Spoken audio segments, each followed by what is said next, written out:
his episode was so good. Oh man, he made all of us want to cry. Yeah, we all like halfway through this. In the middle of the episode. We just had to stop. Yeah, because he was telling a story about how he came. He said, and I love how he he was just being real. Like he was like exclusive. Like I never said this on air or whatnot. He was just telling a story.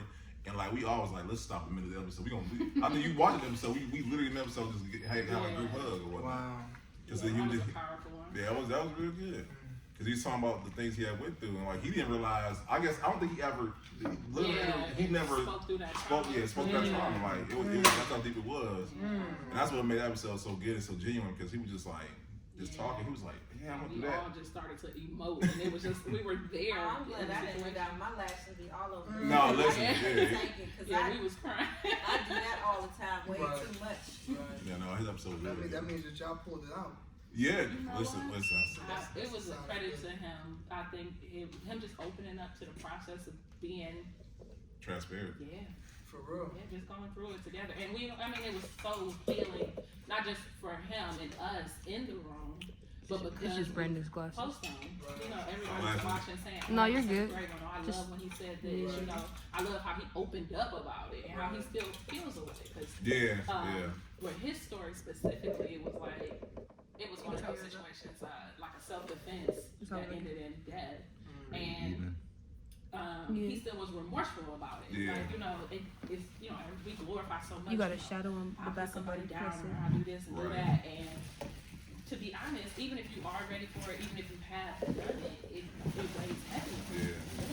You've seen that, and like you've seen it all. Like that's what made it so powerful. Because sitting and grabbing y'all, like we don't understand. Like everybody, like you said, everybody want to talk about this, that, and the other. He's like, I really done it, and like it weighs. Being about that life ain't really about that life. It's not that. Okay, so it was wonderful. My bad. As always. As always, we're gonna start from the top, all right? Oh, come on, I can't read. You know you can't read the fresh. I'll just cut that out. I'll take the intro and I'll just piece in the start from the beginning. I'll work it out. Production room floor, How you gonna do it for real? Yeah. Come on, because that's embarrassing. That's a no, I mean, that you're gonna go. You don't got a soft. You don't have a soft for it. Like you can't put nothing on it. I don't do as good as you do. We know. It's not a. I mean, come on, you got it. It's just sharp. Right. It's all good, though. We're all good to start. You ready? Yeah.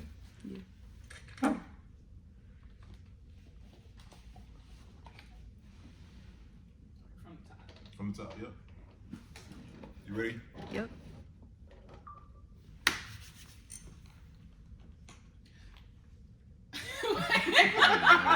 Wait, is it going?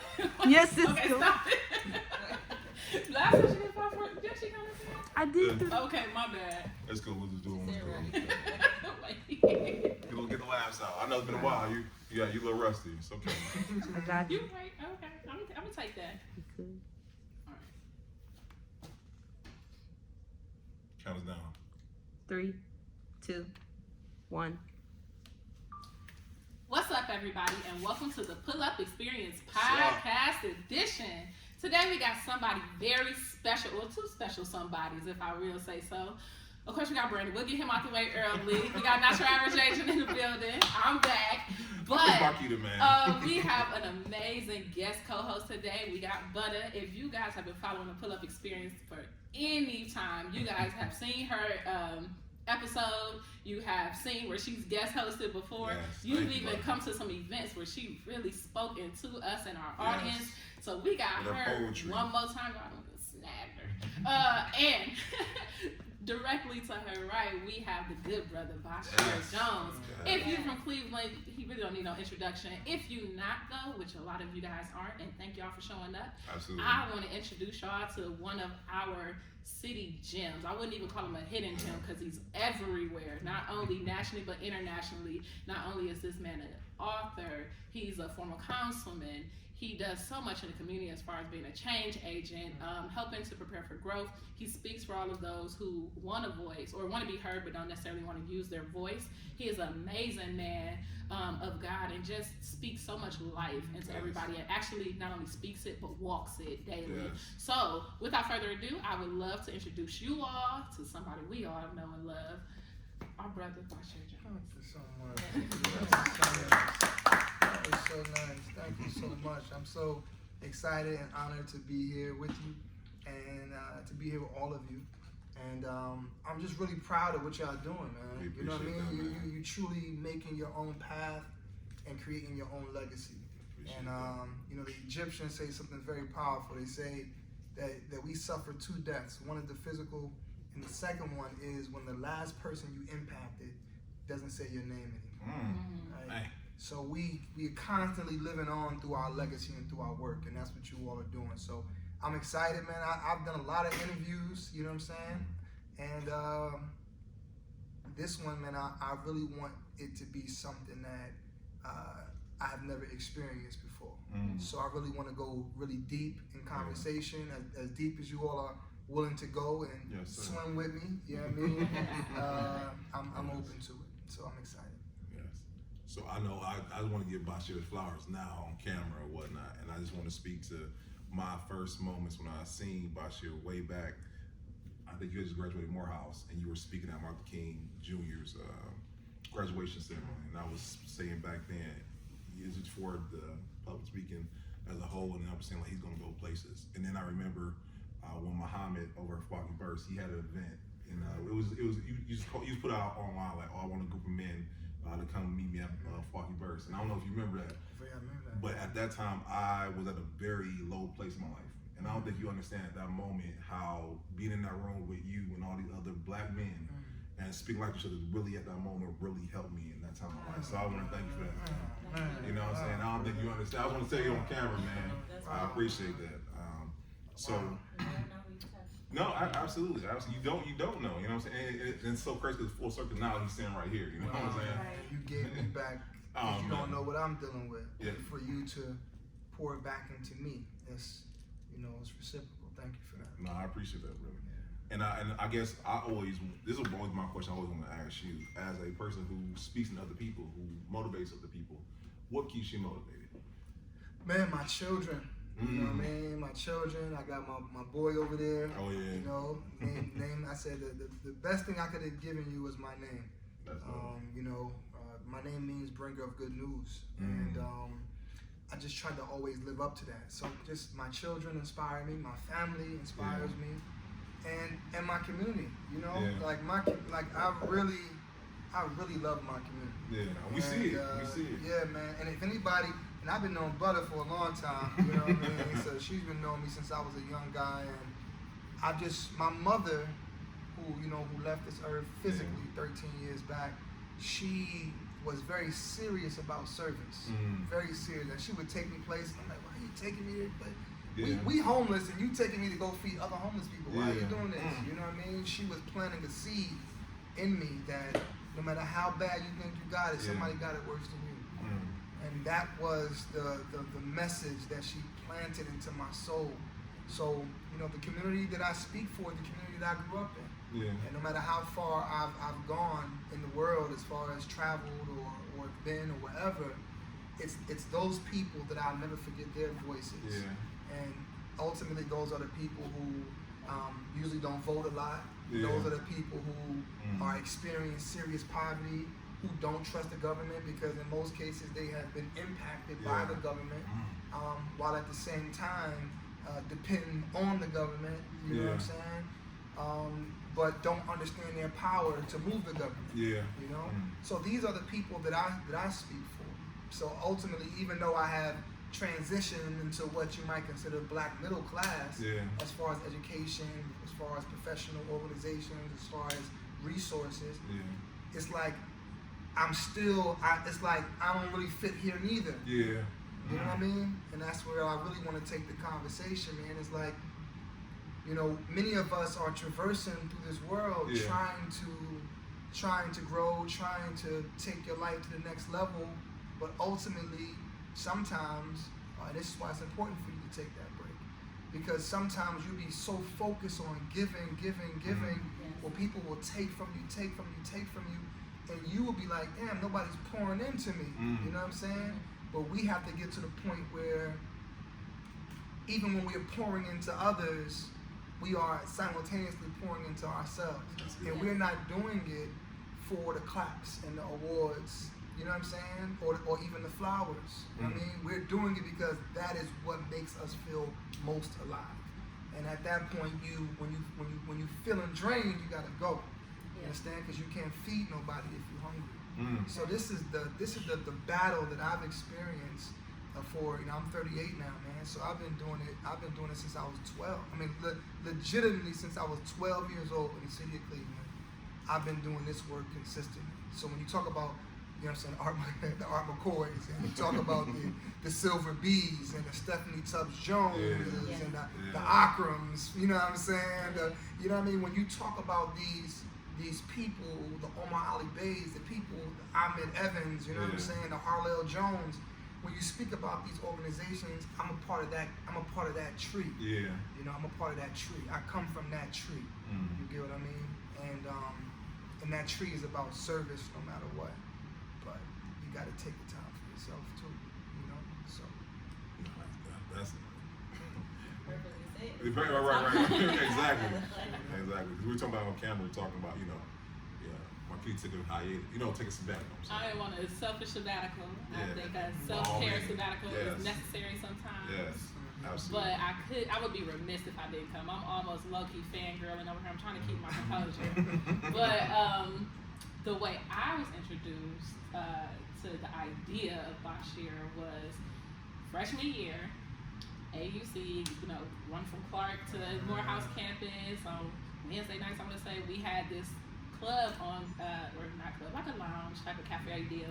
It was called the Jazz Man's Club. Come on. And Basheer used to speak. He was very it was just a creative expression place. Like, you know how Butta does so much with just anything that you are as a creative. You got this like safe space to do it. That's how that was every week. So we'd all get together, whether we wanted to sing, do a poem, like anything, play an instrument, and it was just so nice to see so many people who look like us in a safe space of excellence, where it's okay to be excellent. Like it's okay to be your type of creative. You didn't have to be a rapper. You didn't have to beatbox. You didn't have to fight. You know, it's okay to be corny, and it's actually pretty cool. You know, and so when I was coming in, Basheer was like leaving out, but they were the ones that kind of like found it, the like, oh, this is why it's fun, and everybody from every school comes. So it was like 5 different schools all on top of each other in this one little lounge, just sharing love and space. So I heard him speak, and there's this one poem he did freshman year, I heard, and it was like almost like a love ode or something, and he's talking about the girl, and she's like, you know, I try not to call you king because I see the God in you. And they're going back and forth about it. You know what I'm talking about? Yeah, so, but it made me consciously stop calling people king, because, you know, you're thinking, oh, you know, we kings. It's like, you're not that low. You're actually higher than that. So it changed my perspective. Fast forward, I graduated, I moved back home. You know, I'm homesick. Y'all get here, I'm sick of home. But that's how I go. Around like 2018, we hear, oh, you know, Basheer about to do something in this community. Like, he's out just walking the streets. Like, he really finna run. Like, he gonna do it from the inside instead of just the outside trying to get in. And I was like, ooh, that'd be dope. I ain't there, so I can't vote. But, you know, I'm with it. You know, I'm gonna share it on Facebook and whatever we gonna do, we got this. Right. And when he won, it was just so freeing, because he was like the first one of his religion, just full, unapologetically himself. And so many of us conform to be in different spaces, and he's never been a conformist. He's always been like a radical speaker, a radical mover. And, you know, some people don't get it, but those that get it, get it. And they respect it, and they support it. And I like how, whether you get it or you don't get it, I'm still gonna do the work for you, and I'm gonna love you through this process. And where it came, where he was like a motivational speaker, his motivation was inspiration, sure, but it was mostly transformation. And it's more, so like when we first met, and we talked about different people we wanted on the podcast, and your name came up, you spoke about the Milwaukee situation, and he said, I said, oh, I know him, we getting him, I don't know when we're gonna get him, so it's legit a year later.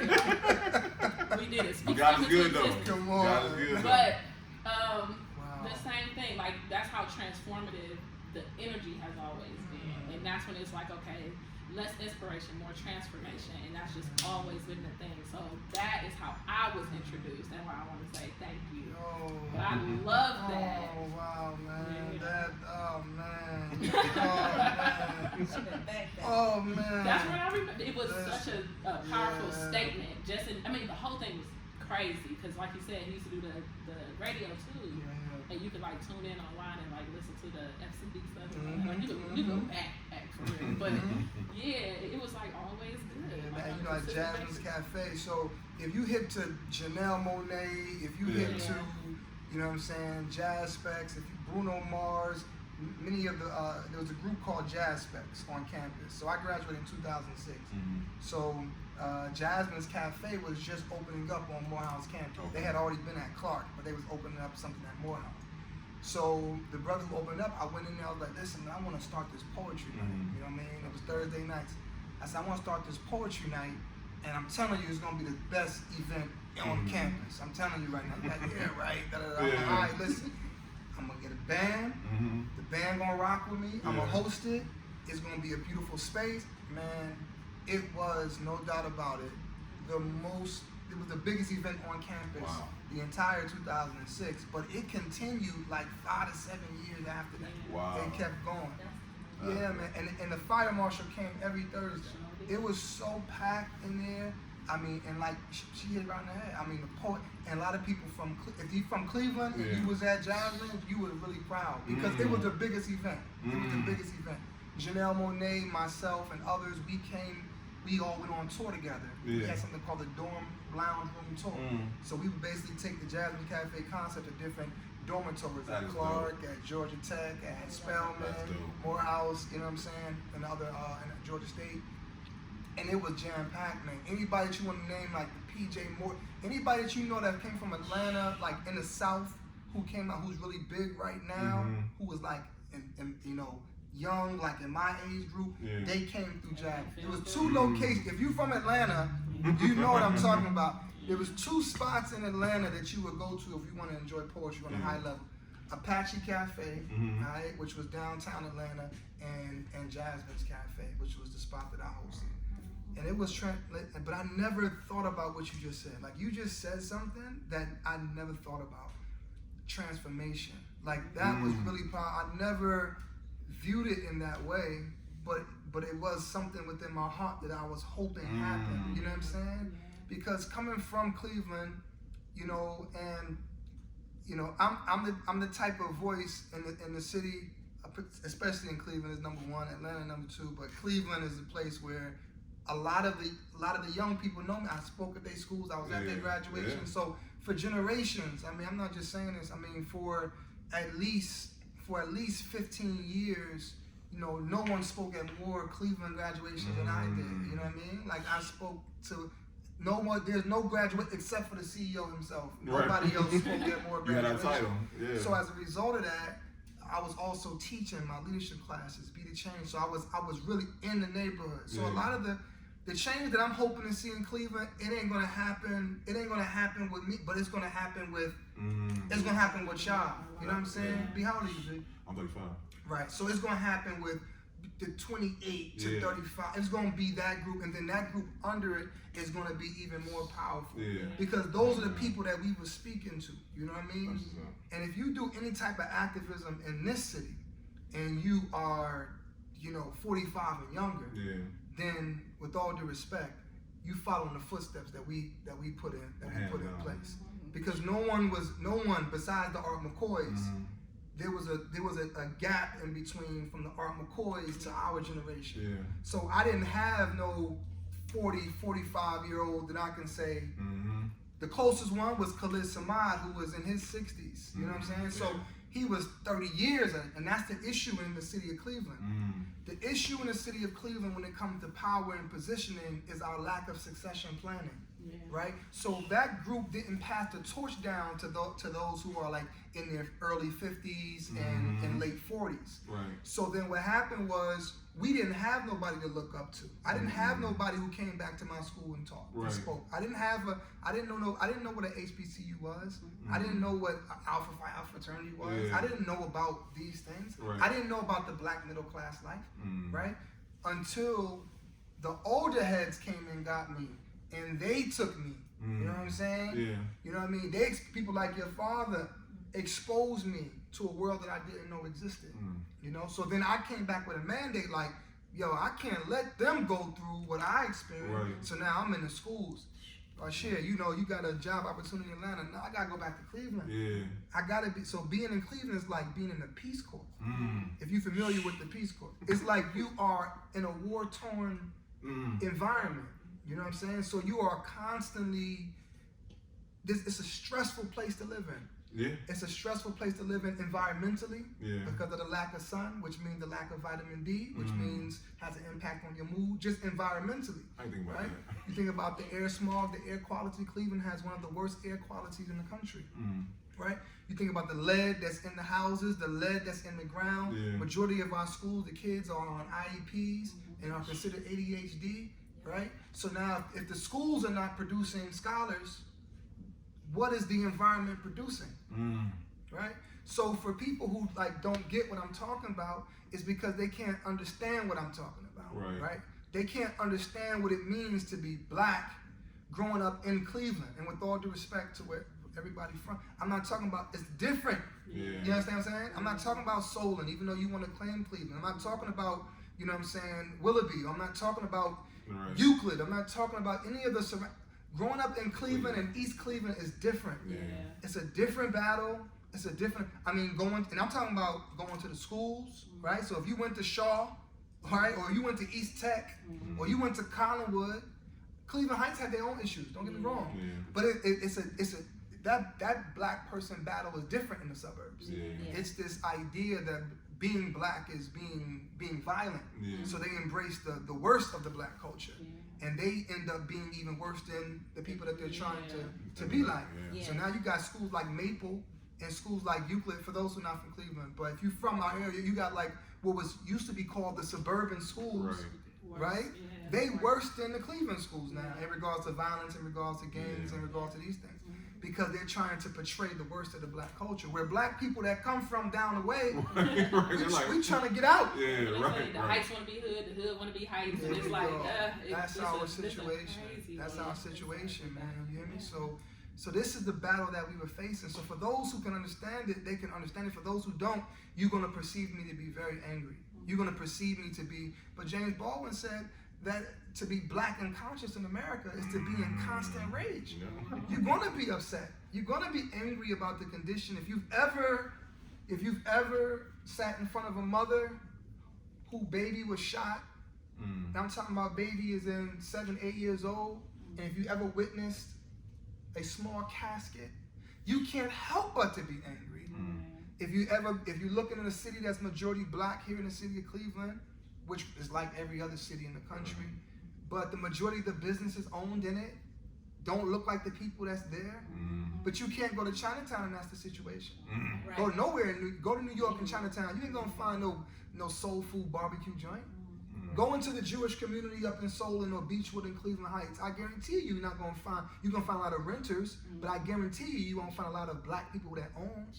No, the Jewish community have it on lock, right? Go into Asia Town, anywhere across the country.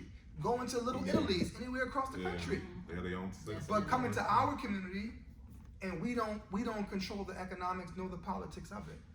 So when you talk about, when people, hear me, they especially if they don't. And I'm talking about black middle class. When they hear me, it's like, Basheer, you tripping? Like, nah. You gotta come and see. Right. You gotta come and see what I'm talking about.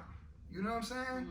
Like, yo, we live in a majority black city, but in reality, look at the amount of contracts that come from the city to the black community. Look at what's happening on the east side of Cleveland. Listen, Tremont, West 25th was like the ghetto. Yeah.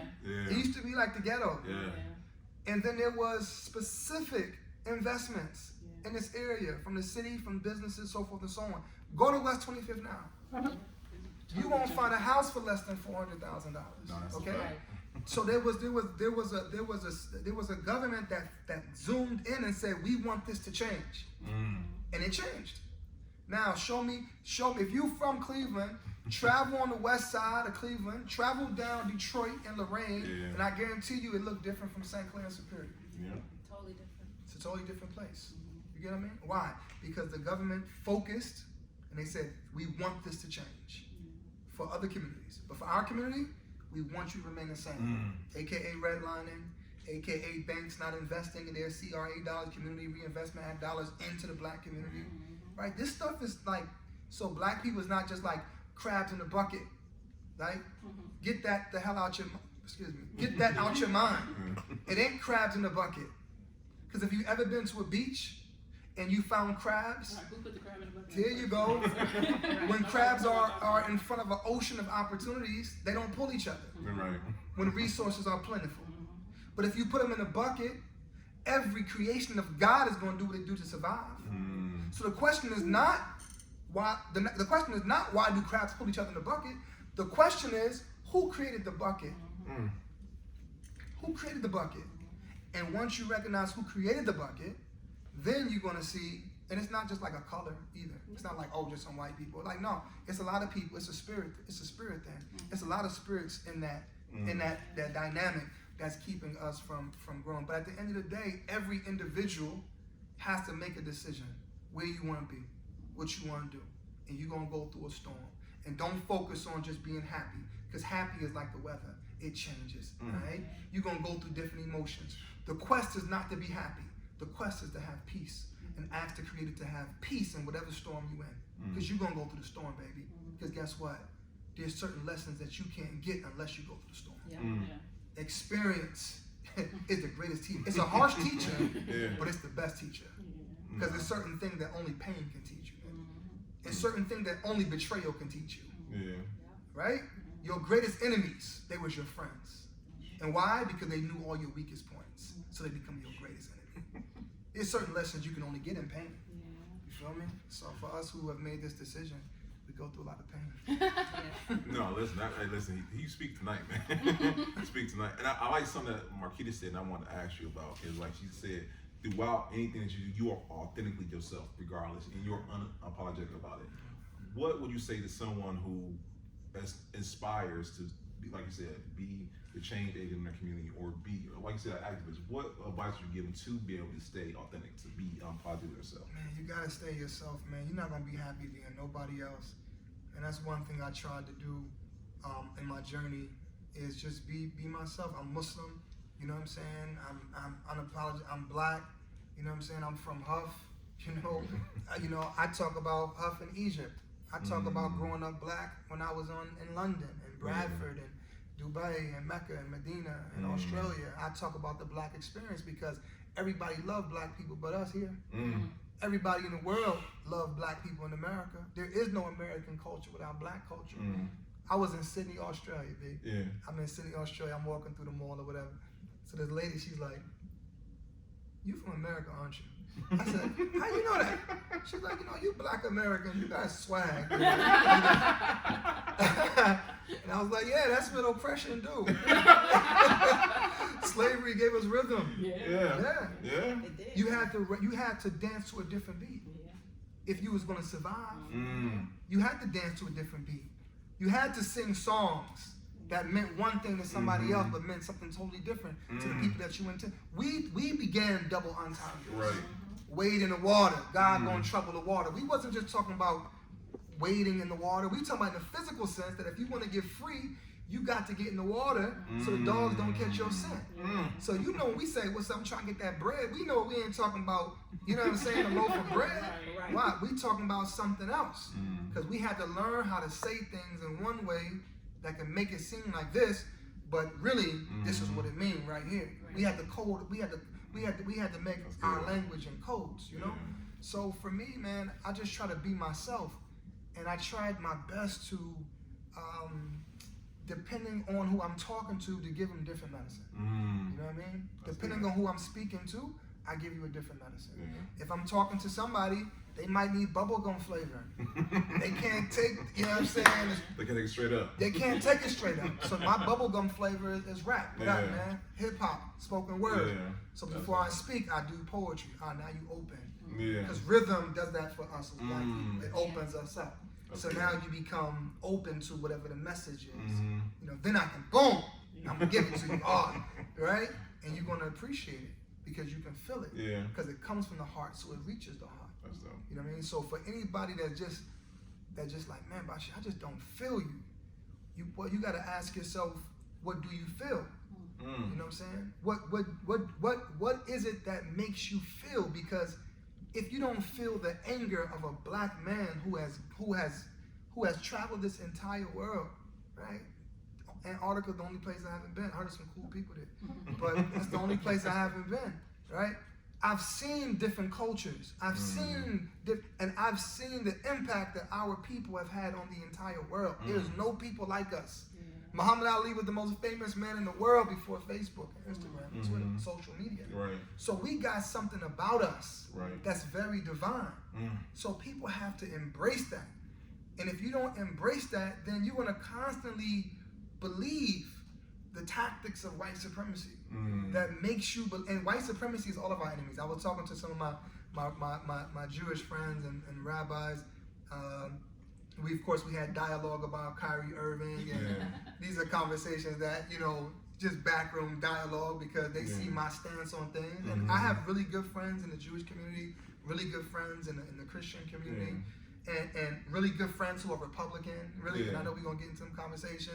So I'm not fooled by the media illusion, because people of power and people of resources do not allow small things to get in the way of what they agree upon.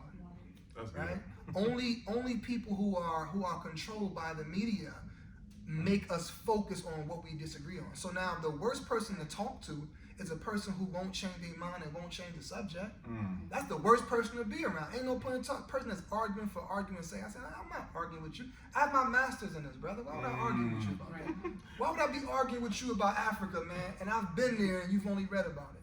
Right? But we get into the habit of arguing back and forth because that's what social media is all about. Who sounds the smartest? And we've missed this whole boat of the process of education and the process of learning at the feet of those who know much more than us, man. So this is very important. No, listen.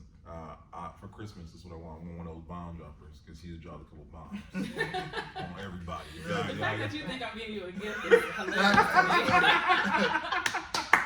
But no, I hope y'all heard what he was saying, because he said so. I think that was a personal mission right there. He said it.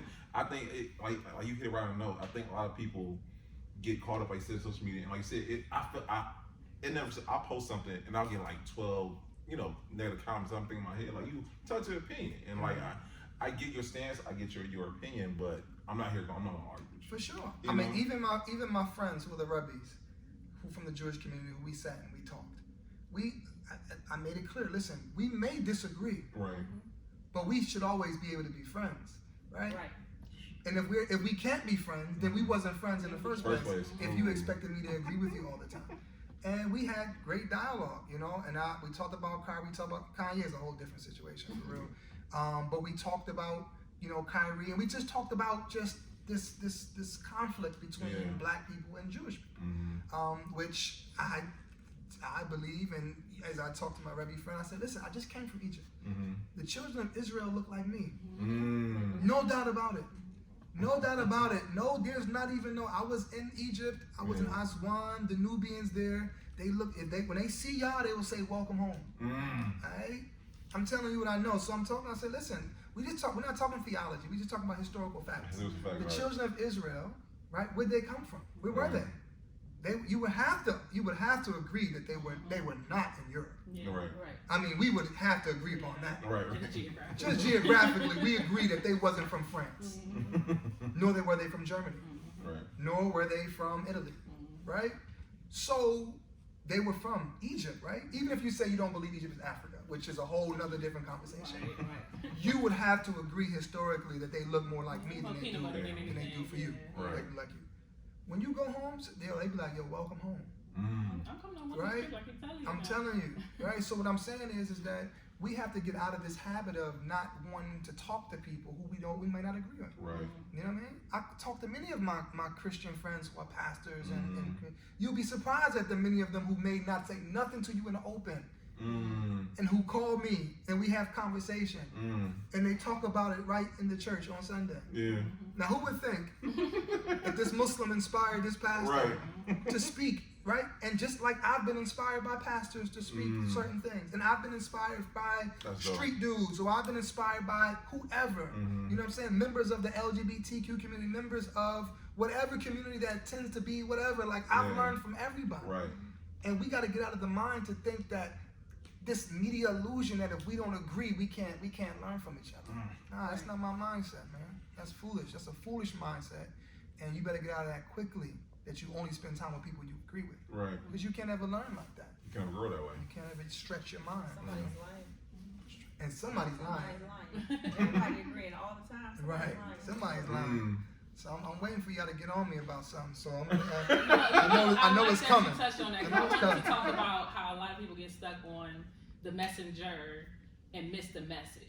So, like we just said, because I was gonna go into. I know you was. I was waiting for you. You know, okay. So come on, let's go. One question I had that he already answered was one that came unto just religion, period. Because so many people get divisive because of the little idiosyncrasies that differ. But at the end of it, it's all like love, peace, and respect for yourself and for others. Like, no matter what religion you read, what book, what good book, it's kind of all the same point. We might argue on, like you said, just basic business. But whether it's Jesus, Allah, science, Abraham, whoever it is, right? The message is the message. And one thing I like about you is you stick to the message. You also touched on Devon Tondra, so I definitely want to get into the books if that's okay. But especially because you got the tour coming up, right? Definitely. Okay, so the first book I was privy to was I Speak for Change. And when we talked on Devon Tondras, he actually the cover of the book, he had like this whole homeless man, almost like a Tyrone Bigham spin on, right? The beige peacoat with the sign said, I speak for change. Now, if you don't know no better, because you want to keep something from somebody put in the book for whatever reason, right? But that's the best ones to read. So, the name itself was catchy, obviously. So he put on the whole marketing plan was dope. It was be outside on the corner speaking, like legit, like speaking to anybody who was willing to listen about everything, whether it's community involvement, the way we speak and work within our households, what we give into our kids, like just random basic life skills, life things that we just need to have more conversations about, because I really feel like exposure is what brings that elevation. We talk a lot about stuff, we read about a lot of stuff, but until you're actually in it, like I said, even the walk, he used to go to the senior homes, right, and make sure they was good. Like, oh, did somebody do your shoveling your grass and do your windows, and like just random stuff people call me like, did you know he out here doing this again? Like, man, I told y'all, but. It's like good when your grandma and her friends could talk about somebody, and you're like, he went to school down there. Like, I don't go to Morehouse. It's not my school at all, But the fact that it's like it's a thing. Like I said, if you was from Cleveland, you had that Cleveland-Atlanta bridge. It was different. But the book, I Speak for Change, was one of the more conscious books I read. One of the first ones. While you know how we have humanities class and we're forced to read certain books just to keep up. So we get like the Baldwins, we get the Langston Hugheses, and then to have one of our time is different. So can we speak on what made you say, you know what? I'm gonna write it down. All of y'all can get a piece. Says you. She good. You know what I'm saying? She all right. This might be another episode of Crime, man. Because there's nothing like, this is what I was working for, man. You know what I mean? It was like, this is what I was working for. And to be able to experience this, like, wow, I'm thankful. I'm really thankful, awareness is a deep word. Awareness is the ability to think about your thoughts. You know what I'm saying? It's to be outside of your thoughts and really to understand what you're thinking, understand what you're feeling, being able to reflect upon what's going on around you and what it could possibly mean, and what direction you're going in. Many of us don't take the time to reflect. We don't reflect, we just move around. And the act of reflecting is looking at yourself, in the mirror or in the lake or whatever the case may be. And the act of reflecting is also spiritually looking at yourself. And if we're not doing that, man, we off balance.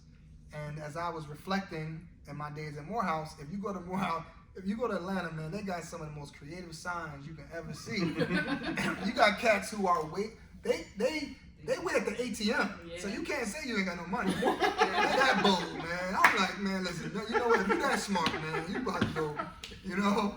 So I would see all these different type of signs, and I was like, you know what? I want to do is I'll speak for change. You know, I'll speak for change, and that's been my thought. And sometimes I've had to make decisions that, you know, I wouldn't have learned unless I did it. Yeah. Some decisions I made, I'm happy I made it. Some decisions I made, I'm like, that could have been done in a different way. You know what I mean?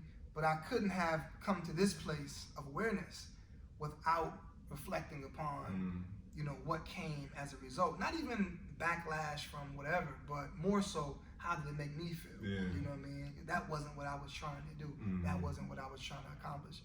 Even when I think about the mayoral run, you know, the mayoral run here in Cleveland, I ran for mayor here for those who are not from the city.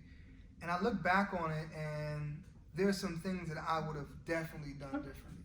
You know, it created a real generational clash in our city. For those who are a part of the city who are really like involved, it became a generational clash. It became a class clash as well. Yeah, you know what I'm saying? It became a you know, what is blackness? You know what I'm saying? What isn't blackness? You know? And I think that, and I know that I helped fuel some of that by some of my words. I helped fuel some of it by even some of my actions, and it really split the community up. Because you got one candidate that, you know, is probably closer to the black middle class as far as his raising. You know, went to, you know, private school, had that experience, you know, was in the corporate world. And then you have another one that's like from the hood, you know what I'm saying, who everybody knows, but everybody don't love. And so it's easy to love something you don't know, you know what I'm saying? And it's harder to love something that you know is dirty, is filthy, is, you know what I'm saying, is, I know your spots, you know what I mean, because I raised you, so I know you, right? It's easier to love something you don't know, you know? So that was the experience, and it was very hurtful for me as I was going through that experience, but I also hurt people too. And I'm in a space now where I don't ever want anyone to believe that I believe that blackness is about growing up in the hood, you know, or that blackness is about being impoverished. You know what I mean? Like, no, we can have a different black experience, and without being disrespected as a lack of blackness. And that doesn't necessarily mean a lack of black consciousness, though it could mean it.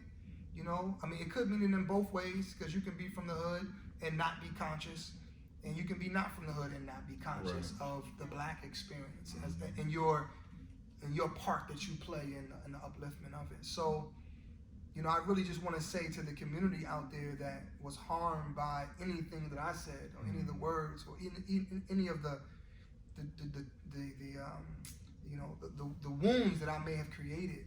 You know, I really want to apologize for that. I really want to apologize for that, because that never was my plan. My plan was always to, how do we make sure that black people in this city, you know what I'm saying, really have an opportunity to gain from, you know, the work that they put in to build this place. You know, if the Jewish community take up for their Jewish, and say, you know what I mean, we want things for the Jewish community, no one feels that's a problem. If the Italians do it, if the Irish do it, if every other group do it, we say, this is a great form of nationalism. This is great that somebody wants to uplift their community.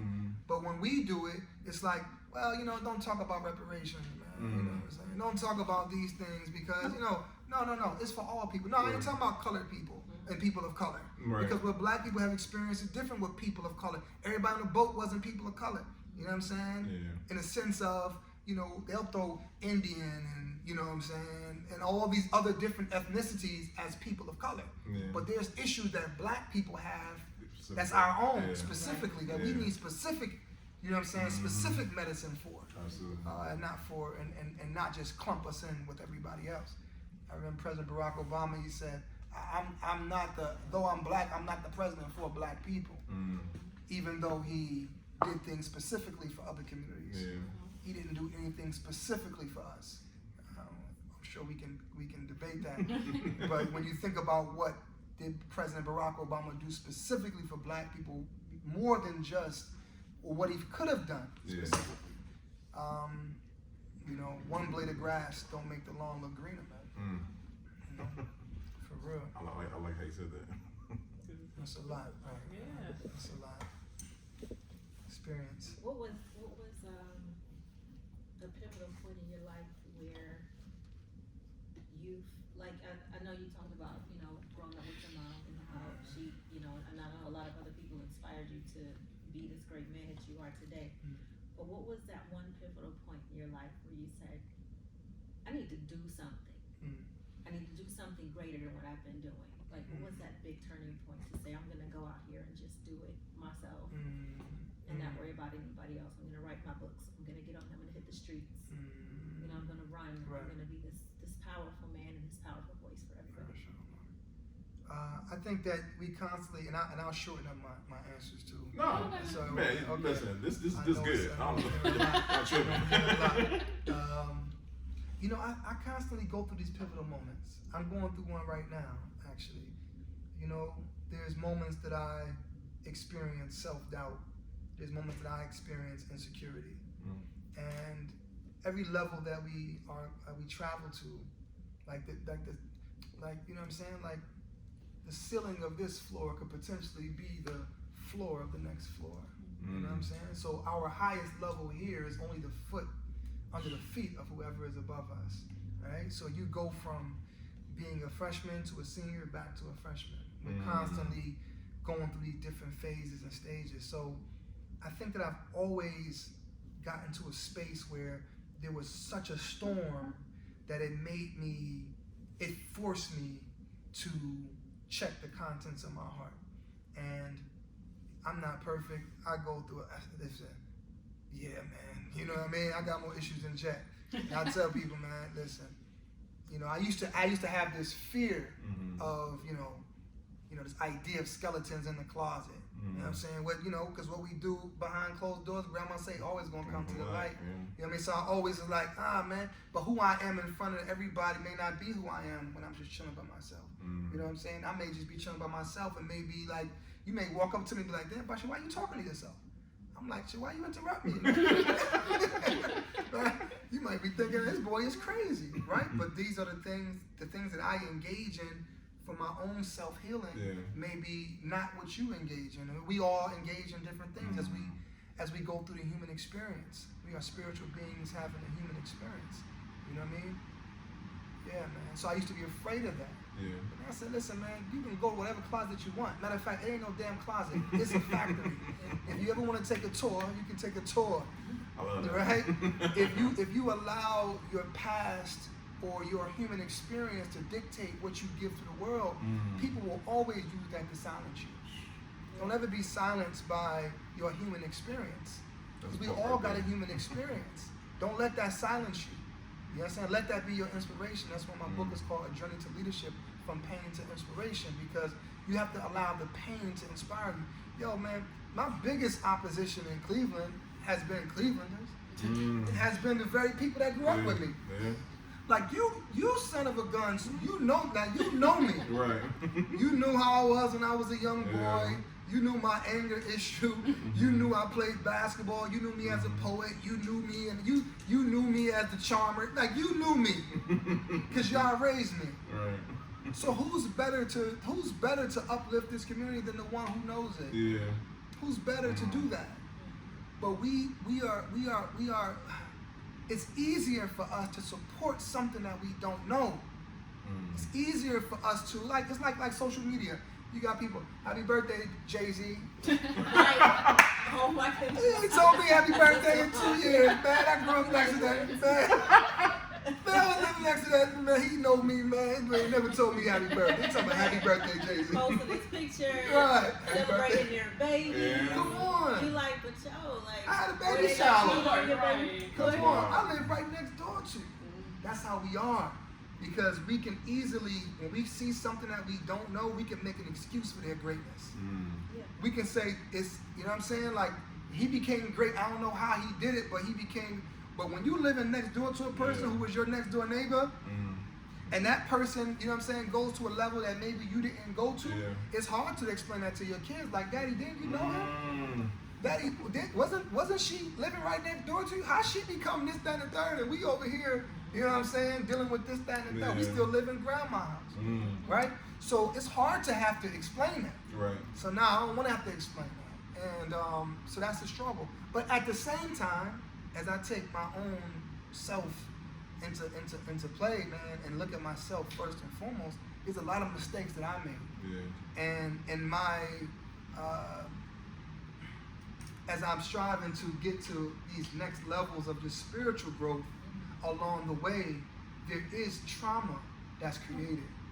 There's trauma within, and sometimes you create trauma for others, right? Along your journey, you're gonna hurt people. It's some brother out there, brother, that you heard his heart. He's probably going through it right now. Like, man, she just won't give me a chance. What ink you want me to get? From head to toe, I'm gonna give me up here my toe gonna have a tattoo, whatever. What I got to do to get your attention, sister? I'm sure you hurt somebody along the way, in which you had to grow and you had to step away from somebody else, right? And along the way, they couldn't go with you. Right. But it still hurt them, right? So everybody not gonna look at you and be like, I love her. Someone say, I can't stand her, right? But you had to do what you had to do to get to where you needed to go, so you can help those who you need to help. You get what I mean? And I think that's what we deal with. For us who grew up in these neighborhoods, like how is it possible that y'all got bigger parties for cats coming back home from jail than you do from the cats that came back from graduation? Thank you. That's the culture that we live in. Don't get me wrong, my uncle, I'm happy to have him back. My cousin, I'm happy to have him back. But we were those same kids that grew up in those neighborhoods.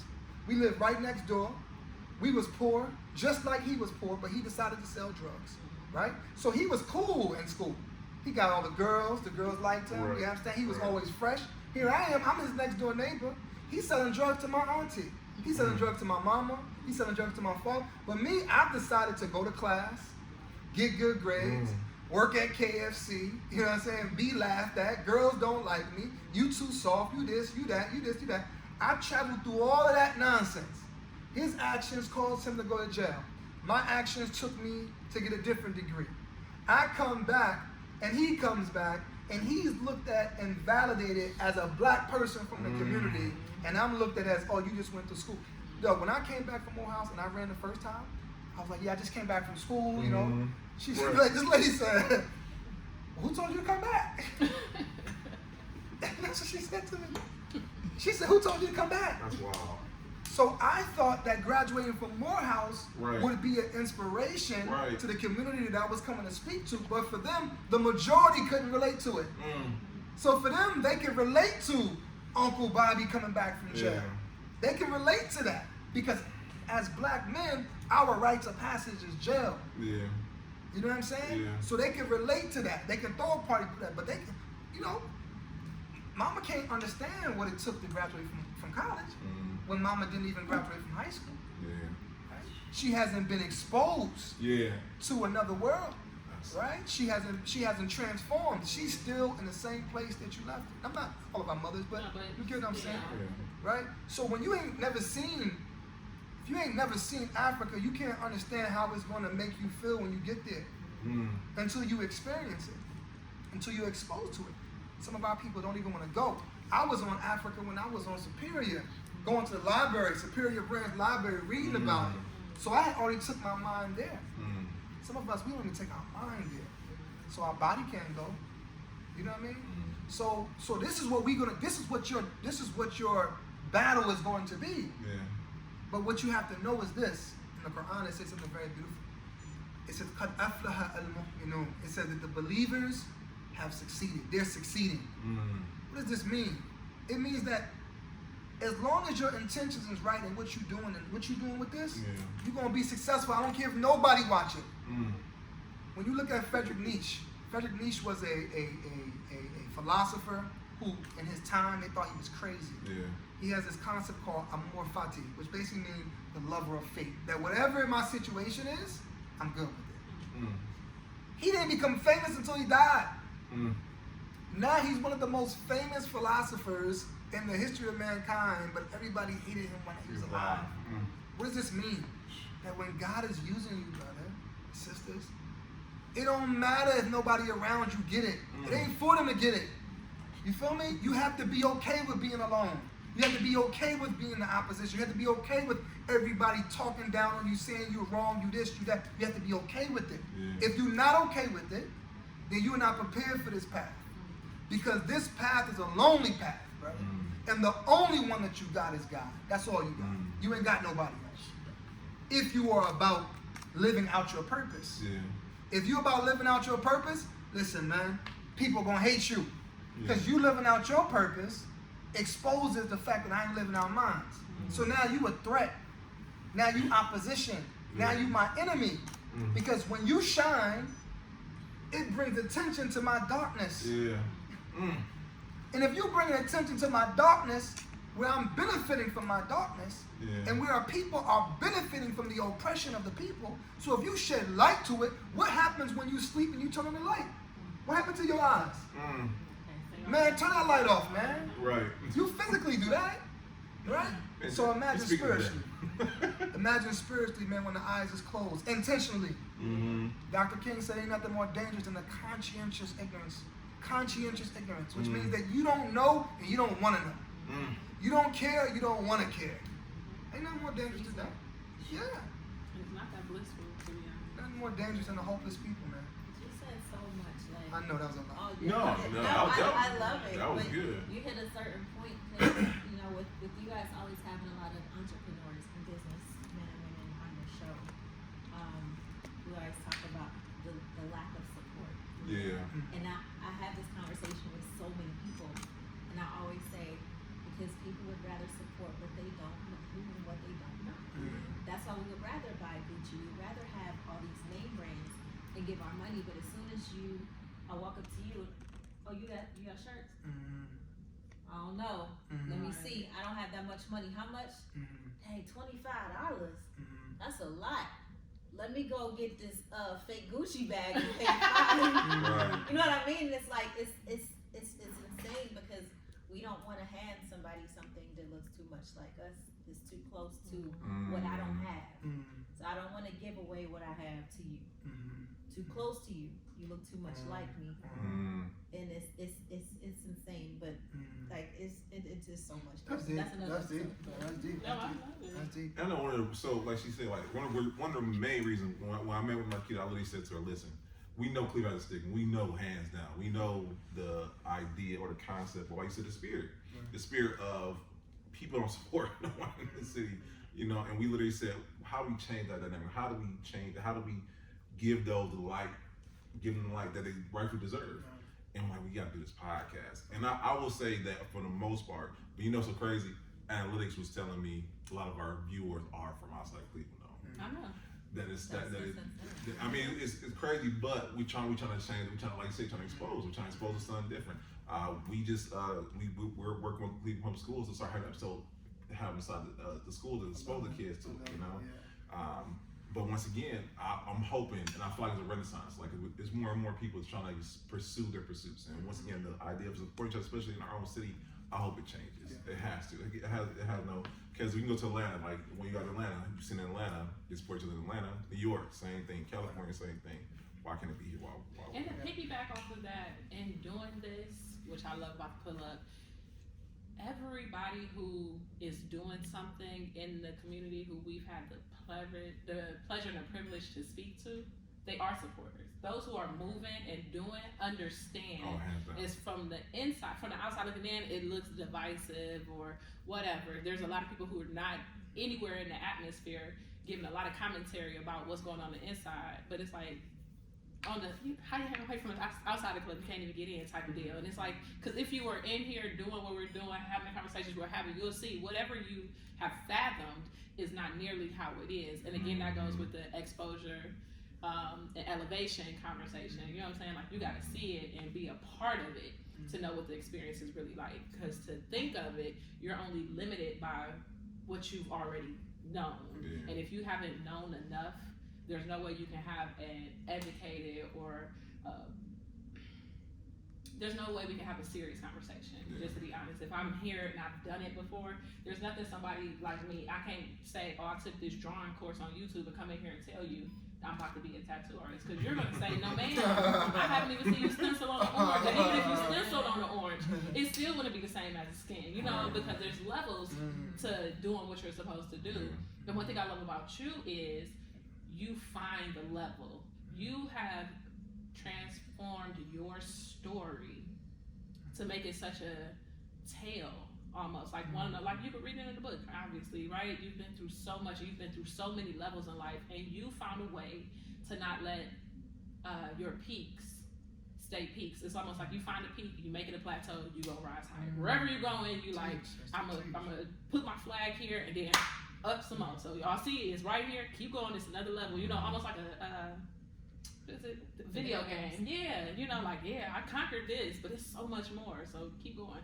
And I think that is the beauty in what you continue to do, because I don't understand how you find it. And sometimes I see a lot in your journey where there are so many, you know how I say it's not really a fairy tale unless you get like a big bad wolf or some type of, you gotta have some type of bad part, right? You know what I'm saying? Any good story, any good movie, it don't just start with the beginning credits, happily ever after, end credits. You need the drama, you need the stress to make it real good. Right. So you got a whole lot of those little pieces and parts.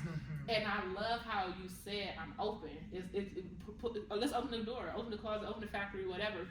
Because sometimes when people can't get to you, it's like, well, I'm going to expose you. And it's like, thank you. I was waiting for people to see the inside. And I love that you, through everything people throw at you and whatever they say, whatever they try to do, whether it's verbal or legal, whatever they try to jump at you, it's like, well, let's, all right, let me just pray about it and we on to the next. Let's go, you know. And I don't know how you find that strength, but I think it's important to maybe tell the rest of us, because some of us need it. Yeah, I say, yeah. But let's speak to that part, because it's a skill to master. I just feel like that skill of mastering, this is not the end. And you don't let it ever be the end. Like you always are finding like that on to the next spirit. And maybe that's that New York Jay-Z, on to the next mess. But it's something in you that is like, yes, celebrate but get back to it. You know how like they say basketball games, you'll lose if you celebrate too much. You got to get back on defense. Right. And you know, jump back, you know, get back to it. And you don't let the goal be, or you don't let the one move, like it's football season. So you don't let moving the chains or hitting them 10 yards get you, like that's not the touchdown. Like, you know, there's gonna be a piece of it, but it's definitely not the whole thing. You know, I've been learning a little bit. Shout out to the Browns. But no, how do you do it? Because we're all about learning. Like we talk and we want to get to know, but we need the gems too, because that's something that's so important in life, period. That's deep, man. You know, we always pray to God that He make us better than what people think of us. You know what I'm saying? Because I always feel like I'm on the edge. You know, I always feel like I'm on the edge. And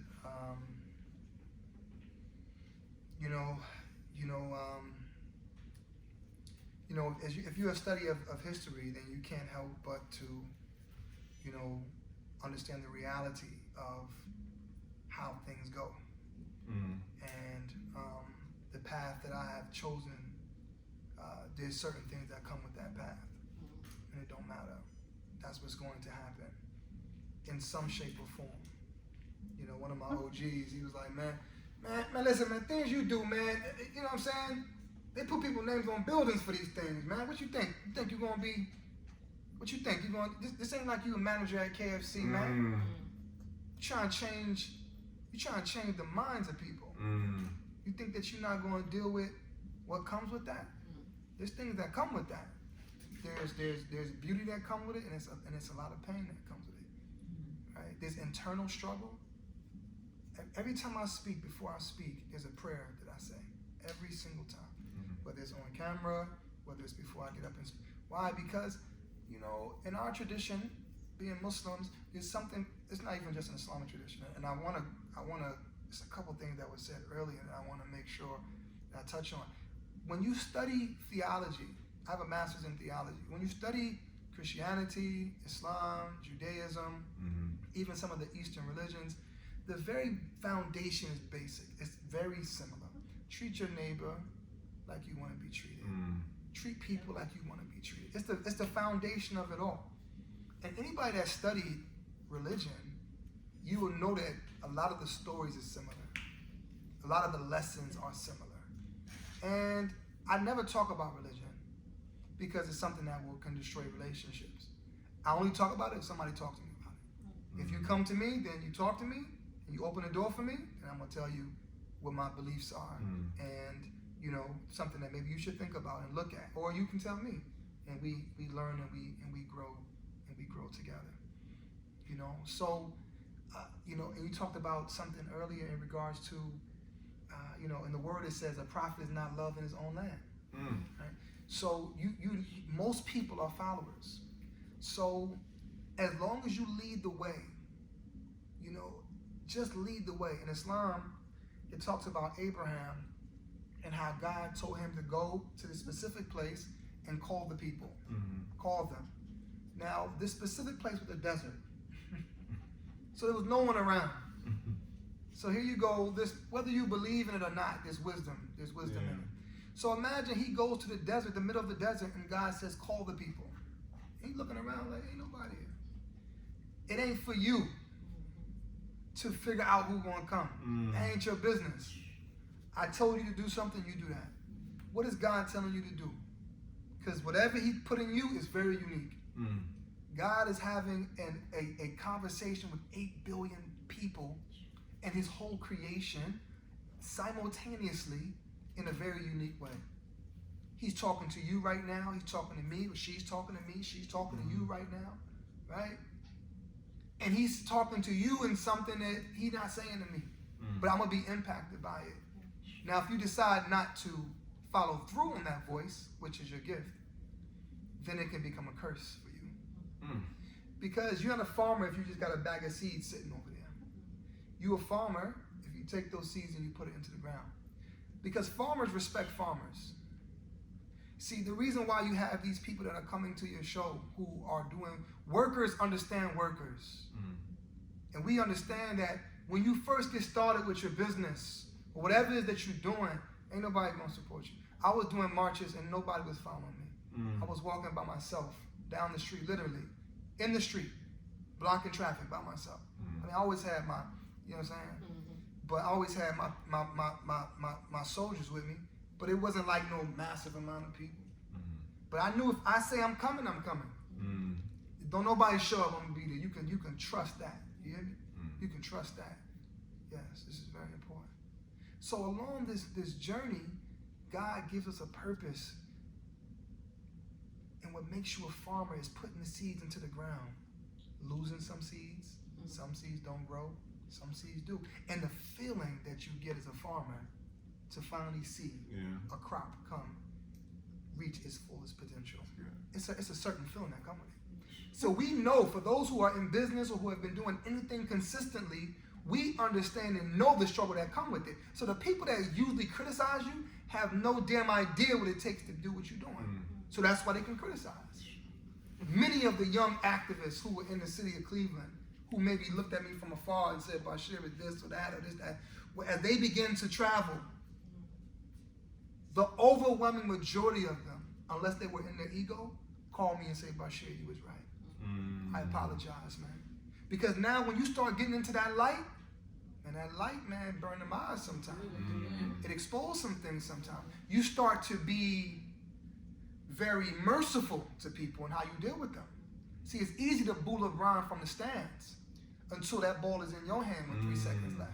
Right. And you down by 2. You know what I'm saying? And the pressure it takes to go through it. When you see what Dr. King, and you can experience some of the things that Dr. King experienced, you have a different appreciation for him, where you don't get into the conversation of, did he have a bunch of women? You don't get into the conversation of, was he doing this? Was he doing that? Did he really? Because when you know what it feels like to put your life on the line for what you believe, you respect that. So what y'all doing and what y'all building, like Abraham, it ain't meant for, don't worry about who's listening. That ain't even your business. Get out of God's business. Do what God has put into you. And this is what keeps me going. What keeps me going is that he put something in me that I must birth. It ain't for me not to birth it. It don't even belong to me. So when I feel like I want to give up, and when all types of the unknown is going on in the attacks and papers and tweets and messages and this and that and this and that, I still gotta, because this woman still need her turkey. You know what I'm saying? And guess what? On them streets ain't Twitter. You know what I'm saying? Because Grandma Johnson, she loved Basheer. Because when her grandbaby died, they called me. When they needed some food, they called me. When the baby graduated and when the grandfather passed away, from the baby's birth to granddaddy leaving this earth, they called me. When there's violence going on in the streets, I was the one that they called. And now you're seeing different organizations that's coming about and they doing their work. And I wholeheartedly stand with them and support them. I stand with them, and you'll be surprised at those who call and say, Basheer, give us advice. And it's during those moments when I feel like, yo, man, Cleveland just may not be the city I'm supposed to be in. I may need to be somewhere else because I'm not getting what I'm pouring out. And the moment he does it, he sends me this beautiful sister. He sends me this beautiful brother, you know, who says, you did something that meant something to me. Absolutely. So you never know what people are going through. And from the outside, it may seem strong. Because, you know what I'm saying, sometimes you gotta look good to feel good. But if we, as Grandma said in the church, if I look like what I've been through, if I look like what I've been through, it'd be a totally different look. So for everybody out there that's going through things, just know that you're not by yourself, and just do your best today. Some days that may be an A+. Some days that might be a D-. But be okay with that. You know what I'm saying? Be okay. Go take a walk. Go look at the ocean. Go take a walk through. These are some of the things that I do. I journal write. I write poetry. In my toughest moments of pain is when I'm most creative. That's when I birth the greatest art that I have. It's in those times of pain and heartbreak, and you don't know the contents of your heart until it breaks. Just like a coconut, right? You don't know how strong you are until you need to be. And sometimes you need to be when the storm comes. So taking a walk, journaling. I'm reading like 5 books right now. I'm reading the 50th Law by 50 Cent and Robert Greene. I'm reading Emmanuel something, I forget his name, but he has the 7 Secrets to a Healthy Relationship. I'm reading The Rational Man. I'm rereading Sun Tzu right now, Art of War. I'm reading As a Man Thinketh by James Allen. So I'm just going through these different. I'm reading The Pale White Horse right now. Good. I'm reading these different books, and it just constantly feeding me. So when that self-doubt and insecurity comes about, you know what I'm saying, the mind has to be strong. So, one thing I love about you is you're an author, but you're also a reader. And even on your podcast, you share your thoughts, you share your opinions, and you always share a book for everybody to read. And I love that you just did that, because one of my questions will be, what's some of the books you've been reading? So never mind, he's stealing my stuff.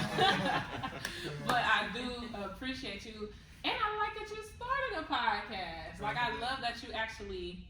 I stopped though, so let me give y'all props. This is a lot of work. Make sure y'all support my family. Pull up, you understand? I was there though. You hear me? So listen, y'all support them. You know what I'm saying? We gonna push it after this episode. A lot of people are gonna want to come on your show. You know what I'm saying? Come on the show, support them in their work, stand with them.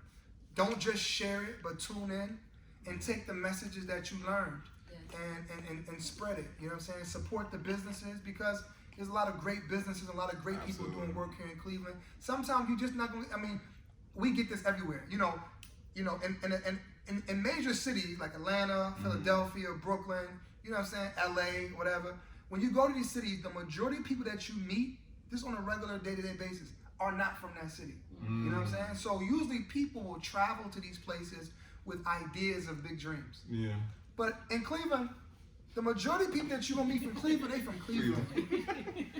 Very few people are moving I here never thought They because got here by 10. Right? If they Yeah. hit you somewhere else, I've they never was here thought by about it until you 10 said years that. old. That's yeah, crazy. they majority are They from not Cleveland. here. You understand? Because most people are not moving unless you're trying to be a doctor and move to Cleveland Clinic or do Cleveland Yeah. Clinic work or whatever. But majority of people from Cleveland, if they're from, so what type of mindset does that? What type of energy does that bring to the city? It's a type of energy whereas this is all I know. Yeah. Even if they're really doing well, they're doing really well, Mm-hmm. but they don't move somewhere else, they're not exposed to the black excellence of Atlanta unless you went to college somewhere else and then you understand, how people are living, how black people are living in DC, Yeah.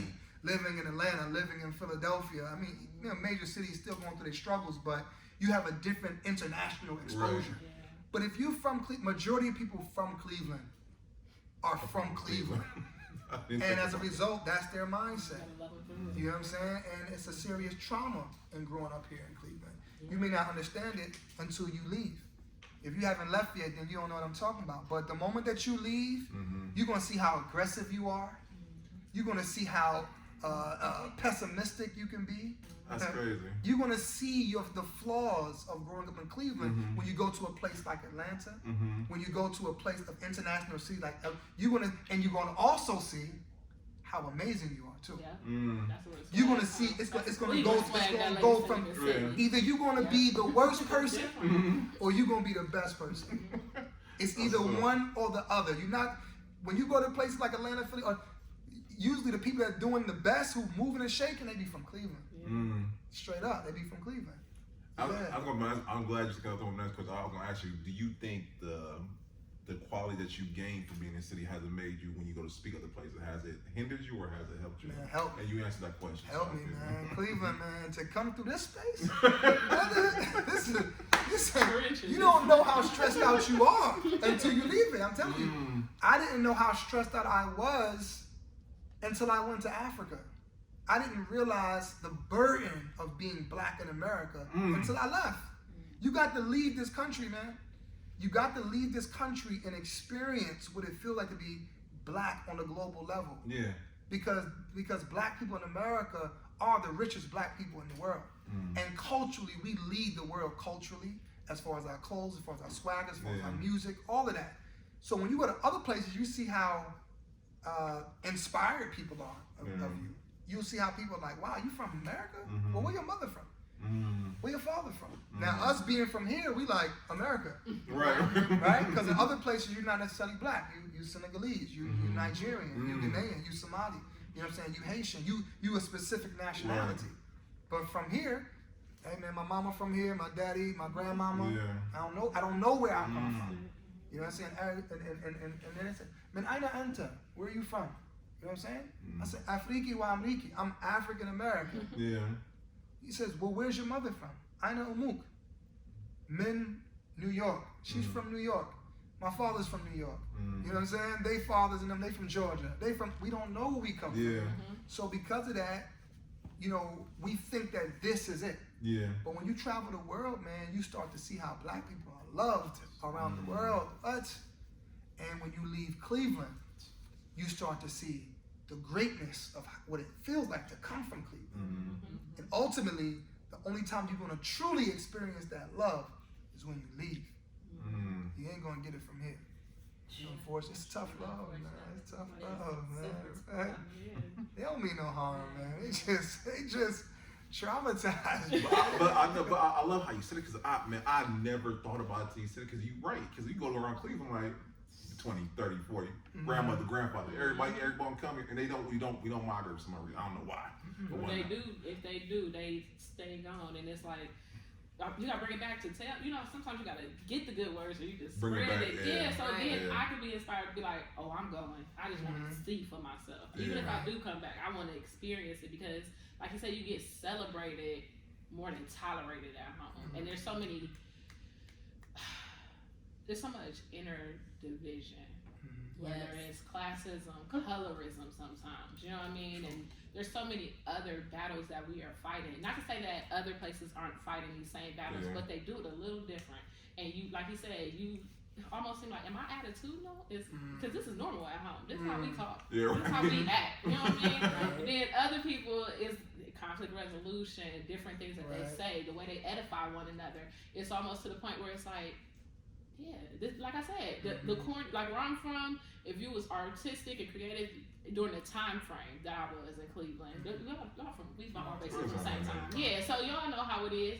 If you was creative, it was almost like you was corny. That's how it was deemed. That was Jake. That was lame. And then to get in a space where celebrated and not tolerated, it's like, oh, it's kind of cool to be corny. I wish I could sing because I come up there and hum with y'all. I don't want to mess this up. You know what I mean? But that's how we went, and it was almost like, it's okay. It was okay to be different. It's okay to be yourself. It's okay to be of different religious backgrounds. It's okay to be of different ethnic. Even if we're both black, our experiences are different. Me being from the suburbs and him being from Huff, it was none of that mattered. You know what I mean? It was almost like, but it's an amalgamation of beauty. If you black and from Northeast Ohio, and like you've been here and your grandmother, I guarantee you most of your grandparents, they from either 55th, they from down the way, right? They from, exactly, they from not even Glenville, because black people really wasn't in Glenville, that was a Jewish community. But they usually came from like, they was usually like in Huff, they was in on 55th, because that's what black people were, right? If you came to, Cleveland was the most northern, it was considered the most southern of northern cities. It was created to be divided. Like you can live on the west side of Cleveland and never, I mean you can live your whole life and never have to come to the east side of Cleveland. That's true. Like you can be from the east side, and most people that's from Cleveland, like Cleveland proper, have east siders have never been to the west side. I'm not. No, like once or twice. Right? Yeah. And vice versa, because you don't have to. It's created that way. Wow. Right? Little certain neighborhoods, right? Like still today it's still like if you go to St. Clair Superior area, it's like the Slavic community, Eastern European. Back in the day, black people couldn't walk over there. Little Italy, you know what I'm saying? That was the Italian community. Black people can walk over there. You go into parts of the west side, the Irish community, really strong. The Italian community is really strong over there as well. Right? These are all pockets. And then the black community was from that little Huff area. So if you, even if you're from the suburbs, your grandparents, if they from Cleveland, they grew up down there because your mother left there and wanted a better life, but grandma probably still got a house down there, right? Grandma. So what ends up happening? See, gentrification happens it ain't like a quick thing. Oh yeah. So grandma got a house down there, but her baby left, and she don't really want nothing to do with the house. Grandma got too old for the house. The house falling apart. The house has more problems than being an asset, so the bank won't give it any money, so it don't have no equity. It costs $80,000 to fix it, but it's only worth $25,000. Grandma get too old, she leave the house. Now the house is sitting there, right? This is issue with redlining. This is banks not investing in our community, right? So now that house is falling apart. So what do it's falling back on the taxes. Yeah, property tax. So okay, so then what the county do? Take the house. Sell it in the auction, right? Hello. Right? If they can't sell in the auction for those taxes that it's worth, they're gonna take it. Now the county takes it. Now it's what? It's in the county land bank. It's in the city land bank. Who ends up getting it? All these other investors that are there you go. There you go. There you go. They come. So majority of people that own in our community, they outsiders. They're not from Cleveland. They not even, some of them not even from America. I'm about to say international. It's right. Alright. So now the county gives it to them. Could have just gave the money to your grandmother to fix the house up, right? If they really about making sure that the people of the neighborhood stay there and blah blah blah. They give it to him for pennies on the dollar. He takes the land. And then that's why I get a grant to fix it anyway. Gets money from the city, builds $1 million structure on it. And now you can't even move. You can't even move until now the neighborhood begins to change. So that's why it's 3 B's. 3 B's that we have to have in order for us to be successful: bucks, ballots, and books. We gotta understand books, the true education. Who are you? Where do you come from? Right? Why are you here? You know what I'm saying? What's your purpose? Not just history books, you understand, or the books in school, but like sitting down with spiritual teachers, man. You know what I'm saying? Spiritual teachers who can look at you and tell, yeah, this may be your spiritual issue. And your physical issues may be a manifestation of your spiritual issues. That's why you'll find people who are very stingy, they have issues with heart disease, right? Because the spiritual manifestation, it turns into a physical manifestation. Wow. Right? The spirit impacts the physical, just like the mind impacts the physical, just like the physical impacts the mind, just like the spirit impacts the mind. But all of it is connected, every last one of it, right?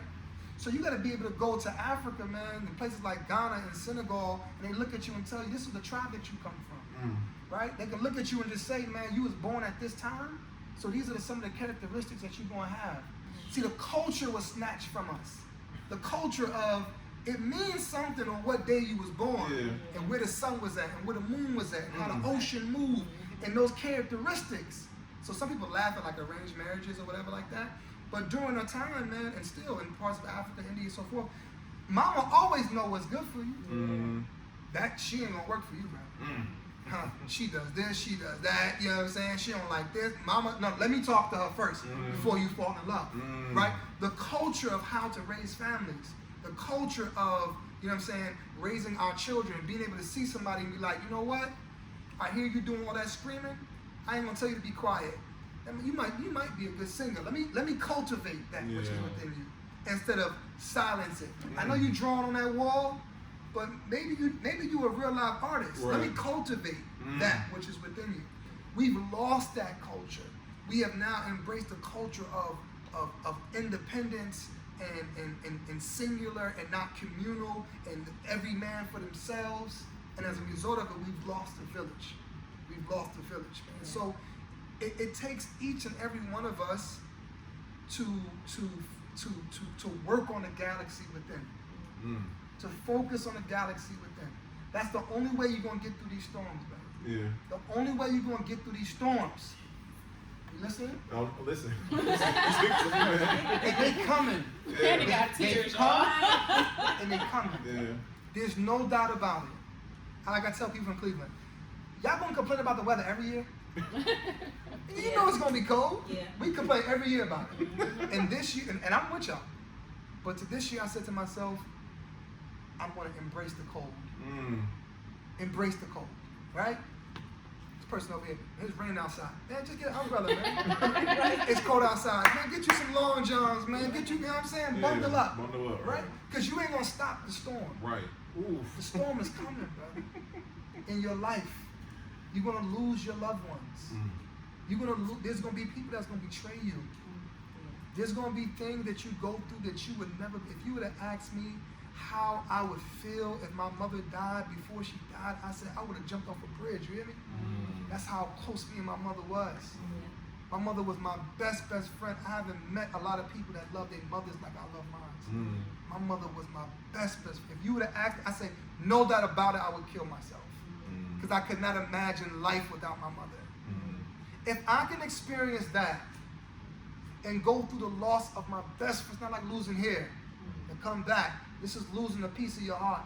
If I can go through that, there ain't no storm. There's nothing no one can say. There's nothing that no one can bridge up. There's nothing I'm gonna go through what I'm supposed to go through for the reason I'm supposed to go through it. And it may not have nothing to do with me or nothing to do with anybody alive. My whole life might be just for a person who's gonna study me 1,000 years from now. And I want them to be inspired. I want them to be motivated. I want them to know that no matter what you're going through, you can get through it. You know what I'm saying? And no matter who comes up against you, in our tradition, in Islam, it says, no matter who comes up against you, if it's meant for you, they can't take it away from you. If God said it's for you. So that's how I look at it. You know what I'm saying? And I'm not saying there's no fear, right? But never let the fear debilitate you and stop you from moving forward towards your purpose. Have fear, but keep moving. Move forward. You understand? Arrows in your forehead, not in your back. Keep moving forward. People gonna talk about you because they critics. And sometimes critics is good. At the same time, once they start taking that path that you've taken, because they're really criticizing because they want to do what you're doing. But they haven't had the courage yet. But once they get the courage, then they're gonna understand that sometimes you make decisions that everybody ain't gonna get. But you gotta do what you feel is right. Because ain't nothing worse than regret. the regret of not doing it. Shouldn't, could, shoulda, coulda, woulda. I literally just said that 2 days ago. Come on. They said, do you have any? No, you can't regret something that you've done because you can learn from it. That was your lesson. You can only regret what you never tried to do because you're wondering what happened. Yeah. That's why people ask me. I had to give up my councilman seat to run for mayor. You know what I'm saying? So I had to give that seat up. So I'm like, man, you lost, man. Like, you know what I mean? All this stuff that you going through, you struggling with, all this nonsense that's going on. You know what I mean? Like, do you regret it? Like, absolutely not. Because it was a certain lesson that I had to get from that. You know what I mean? I had to go through that. I had to go through that experience so I can. And maybe it wasn't meant for that. Maybe I did all that for something else over here. So when we ask God to reveal something to us, really revealing really means unveiling. And if you unveil something, that means that it wasn't.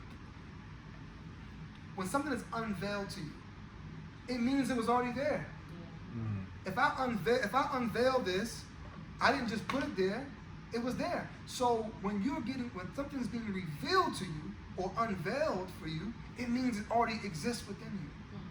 But it takes certain things to pull it out. If a mother has a baby too early, it's called premature. Right? So the baby gotta go through that, even though she wants the baby out. It's too much pain. Can you imagine if the women got their wish, how many premature babies there would be? How many more deaths would it be from births if women would, you understand what I'm saying, be able to birth when they wanted to? How many hearts would be underdeveloped and major organs? So you gotta go through 9 months, and you gotta go. But guess what? If you in it too long, what happens? They gotta pull you out. Now you become a threat to the mother. So what I'm saying to you is, there's a middle ground between what I'm saying. What I'm saying is that don't come out too quick, but don't stay away too long. You know what I'm saying? You got to get back into it. You got to keep on moving forward. You got to find a balance. You got to take your sabbatical. That's what I'm saying. You got to breathe. You got to take moments throughout the day. You got to talk to yourself. Talk to your best friend. Don't tell me you love God and don't love yourself. You get what I'm saying? How you love God, but you don't love the greatest creation, which is you. You get what I'm saying? So now I've begun to talk to myself more. You will walk in a room and be like, yo, he's having a full conversation with somebody. Yeah, with my best friend. You know what I mean? And I'm talking to me. And I'm asking myself how I feel. How you really feel? What do you feel about this? You know what I mean? Are you happy where you are? And why do you feel that you should be here or not be? And I'm having discussions and I'm really coming up with things. And I'm like, wow, I never thought about that. Yeah, you should have thought about it. I'm talking to myself, having a dialogue. You know what I mean? Why? Because you can't say that you love God. I love God, but you hate yourself. It doesn't make sense. So we have to, but why do you hate yourself? Where did you get this from? Where did you get this programming from? Why do you hate that beautiful chocolate skin? Not you, but those who, right? Why do you hate that? Who taught you that? When in reality, when you study history, right, it was those who were lighter that were considered to be, out of order. The darker you were meant that the more healthy you were, because that meant the more melanin that you had. Right. So you was considered to be the pharaohs of Egypt. The first ones were the Nubians. They look like you, sis.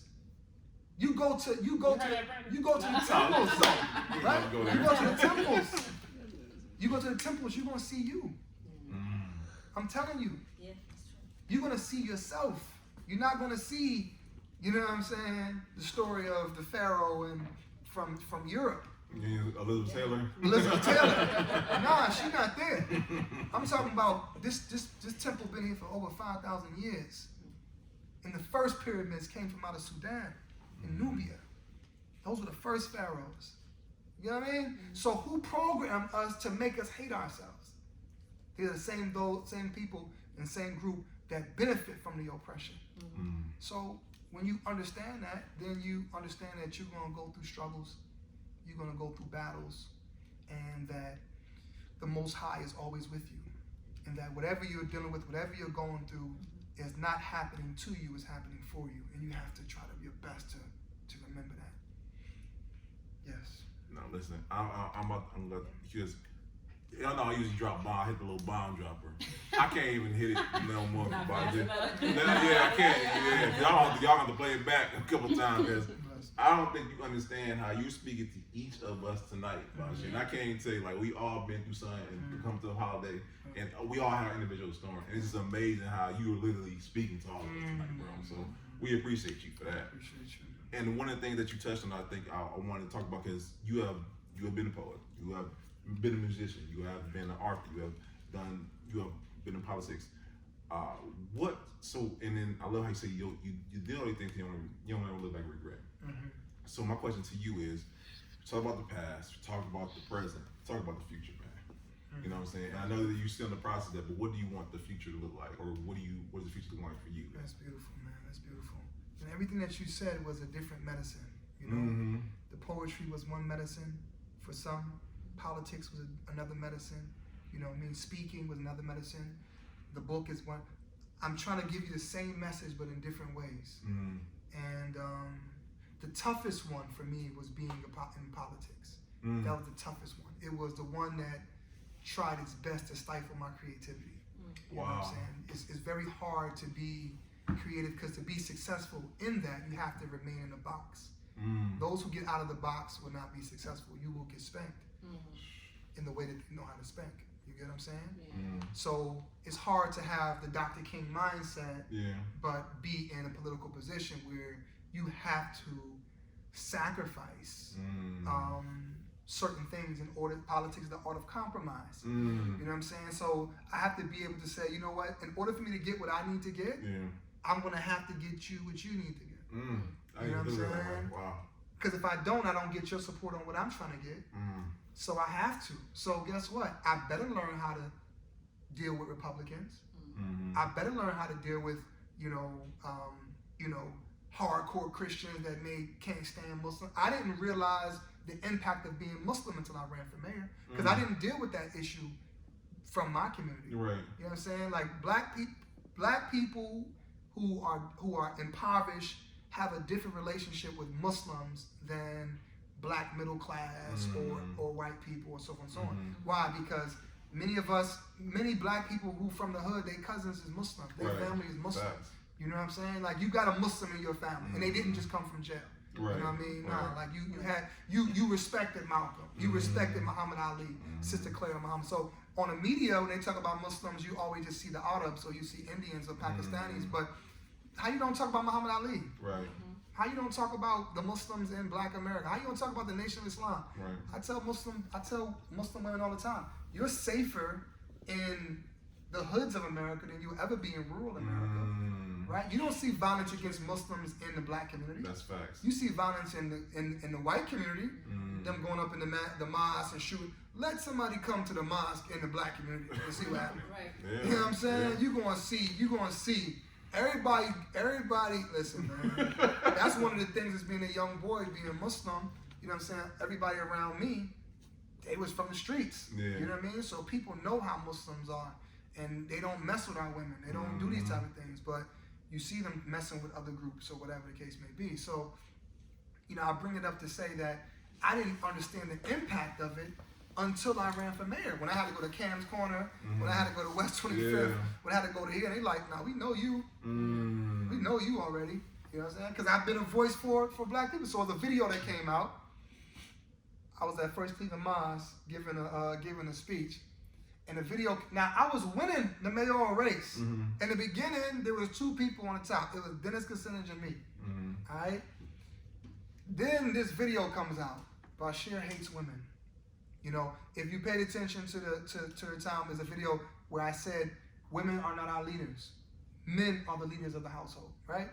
Now, the reason why that was said was, in its entirety, this was a time when Eliana DeFries just got murdered. If you remember when Eliana DeFries was killed in Cleveland, this young baby girl snatched from the bus stop, found with her feet and hands cut off in an abandoned house.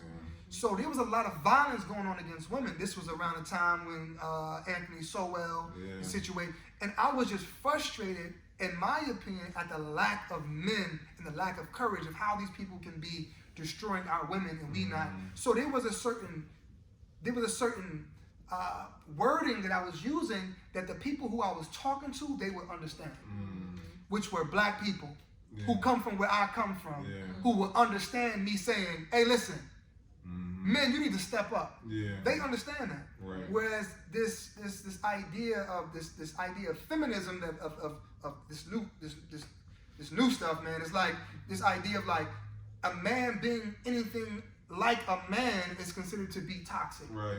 Right? Me saying to men, you need to stand up and be the men that you need to be, protect your community, is like, you know, disrespectful to any specific group. Where it's not disrespectful, that's how we talk in our community. Yeah. Black people are more conservative. We're not Republicans, but we tend to be more conservative than anybody else, right? Why am I saying this? So that attack happened in order to put you back into that box. So now I'm going to this different parts of the community, and they're like, we don't respect people that don't respect women. But people that came from my community didn't Right. believe that. They knew exactly what I was saying. Right. Why? Because they go to church and the pastor say it. They go to the mosque and the imam say it. They go. We are very religious people. The black people are. You understand? Yeah. So we understood that type of dialogue. But for those who rejected that, are those who became my biggest opposition. So I know I didn't answer your question at all. But I was just taking you on a journey of, you know, when you asked the question of where to go now, I first have to reflect upon where I came from. And as I'm just not sure of my I'm not sure of what my next steps are. I'm not sure of, but what I want to do, I want to do something major internationally. You know, we just started a foundation to raise money for the young students in Aswan, which is southern Egypt, which are a Nubian village that's been there for 10,000 years, but they need a school. So we're raising money to help them, you know what I'm saying, in school. I want to open up orphanages around the world. We opened up a school in Senegal. We have a school there in honor of my mother in Senegal. I want to do things outside of America. You know, I really want to, Africa is a space that's just really calling me, and it's really freeing and really healing there. But there's some struggles and battles that we have to face here before we are able to do that. But I need to bridge the gap, and that's why I created a travel agency company to be able to take people to Egypt, take them to Ghana. So we took a group to Egypt. Yeah. We take them to Ghana in October. We take them to Egypt in December. And to be able to like see everybody's spiritual elevation at their own time, it was phenomenal, man. Kadir was showing me pictures and telling you all those experience, man. I was like, that was phenomenal. Yeah. Oh, y'all close, huh? That's Odie's cousin. There's Odie. I did. You know what? I forgot about that. Yo, we was like, I would just see him walking through the temple, and I would just watch him. Yeah. Much respect to my brother Kadir, man. And I love his wife, man. She is hilarious. I had a good time with them, power couple for sure. And I would just walk with my brother, and I'm just looking at him. And I'll just see him like rubbing his hands against the hieroglyphics, the metal netcha, and just like, I see tears coming from his eyes. I see him like going through his own spiritual elevation. I'm like, yeah, man. Like that's why. You know what I mean? I felt like Harriet Tubman. You know what I mean? Like, I wanted to bring you there. So that's the purpose of the travel agency. Also, we do an HBCU college tour.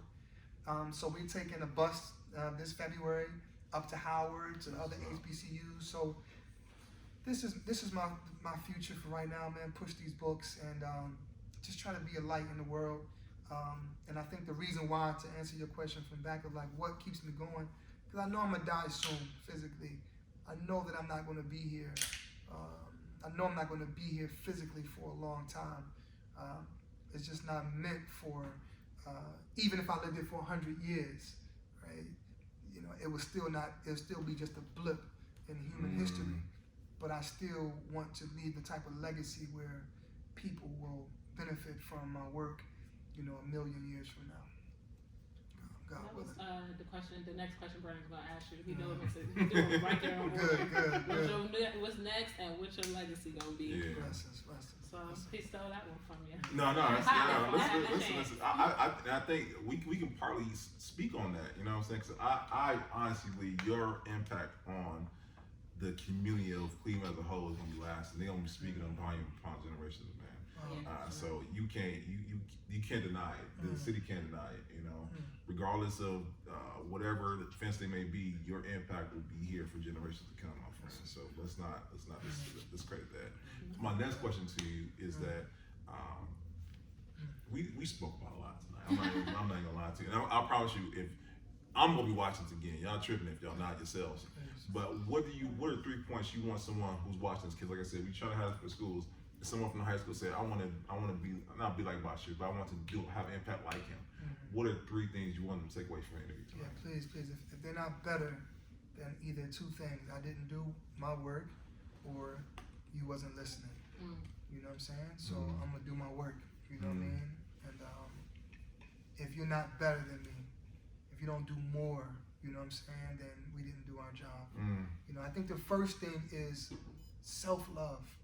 You know, love yourself, man. Love yourself, man. Love yourself. You can't love nobody until you love yourself. You have to love yourself.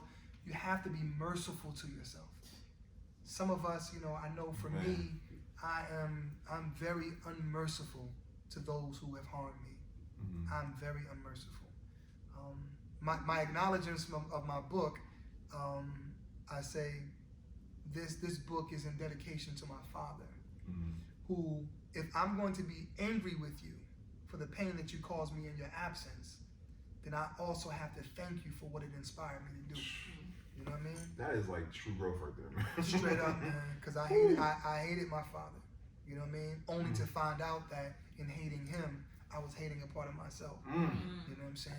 Because when I see him, I'm like, damn, this dude is, I'm him. Yeah. You know what I'm saying? How he walk, how he talk, his style, everything. I'm like, how he is, you know, yeah, man, how he is, man, how he is. Man, I see him, man. You already know, man. I'm like, yo, that's me, man. Yeah. You know, and we, you know what I'm saying, for whatever reason that we not dealing with our fathers or dealing with our mothers or dealing with whoever has hurt us, for whatever reason, older man, he said, anger is like a piece of coal, a hot piece of coal. It only hurts the one that holds it. You know what I mean? So you got to get free. Yeah. And that self-love is a form of freedom, where you can say, you know what? I love me in all of my funk and glory. If don't nobody else love me, I love me, and I deserve whatever I desire to deserve. That's good. And the reason why I know I deserve it is the fact that I have the desire within itself is a sign that I deserve it. Because why would I want something? Why would God put something in me to want if he had no plan to either give it to me or give me something better? It's from the Creator, right? So this podcast you're doing is not your idea. You're a vessel. So who are you to say I ain't gonna do it? It don't belong to you, right? You could possibly be the answer of somebody's prayer who's more loved by God than you. Right?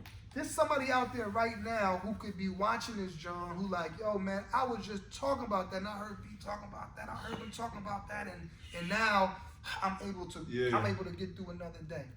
Many of us, our lives may just be the answered prayers of we know it's the answered prayers of our grandmothers and our ancestors. We know that right now we are currently living a life that our ancestors could only pray for.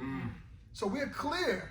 I'm clear. I know you're clear that we are walking, talking prayers. So if our great grandparents had the foresight to see beyond themselves, who are we not to see beyond ourselves and prepare for the future? So it starts with self-love, loving every nook and cranny of who you are, despite how anybody else feel about it. That's characteristics. You know what I'm saying? That's that beautiful skin. That's that beautiful body. You know what I'm saying? That's that beautiful mind, right? And I'm not talking about arrogance right now. I'm not talking about, thinking that you're better than somebody based upon something that you had no control over, right? This is a form of Satanism, racism, sexism, all this stuff is Satanism. How do you hate me based upon something you and I had no control over? Right? So I'm not talking about that. I'm talking about loving God by loving yourself. That's what I'm talking about. Shout out to Steve, because Steve got the mantra. Love. Come on, Steve, say it one time for us, one time. I love myself. Steve, come on, man. Love yourself, man. Yeah, man. Right, so that's the first thing. The second thing is, I think is important is truly understand your responsibility to that outside of yourself. Mm. Understand that to the world you may be one person, but to one person you may mean the world. You know what I mean? So it's somebody that depends upon your smile. Mm. It's some people that depends on this podcast. It's some people that depend on seeing you and just hearing your words and being inspired and seeing you smile. Seriously. And I'm telling you, people wake up and look for things to be inspired by. Mm. You know what I'm saying? So I think the second thing is recognizing your responsibility to the dirt outside of you. Self-love is cleaning up the dirt inside of you, but also you can only love others by first loving yourself. But once you love yourself, then you have the ability to love others. Because now you have the ability to be merciful to others because you first have been merciful to yourself. You have given yourself permission to have made that mistake that you made. That relationship that you got into, that blah, blah, blah, boom, boom, bing, that mistake that you made, whatever it is, recognizing amor fati or lovers of fate. Whatever happened, it was supposed to happen. And we appreciative of that.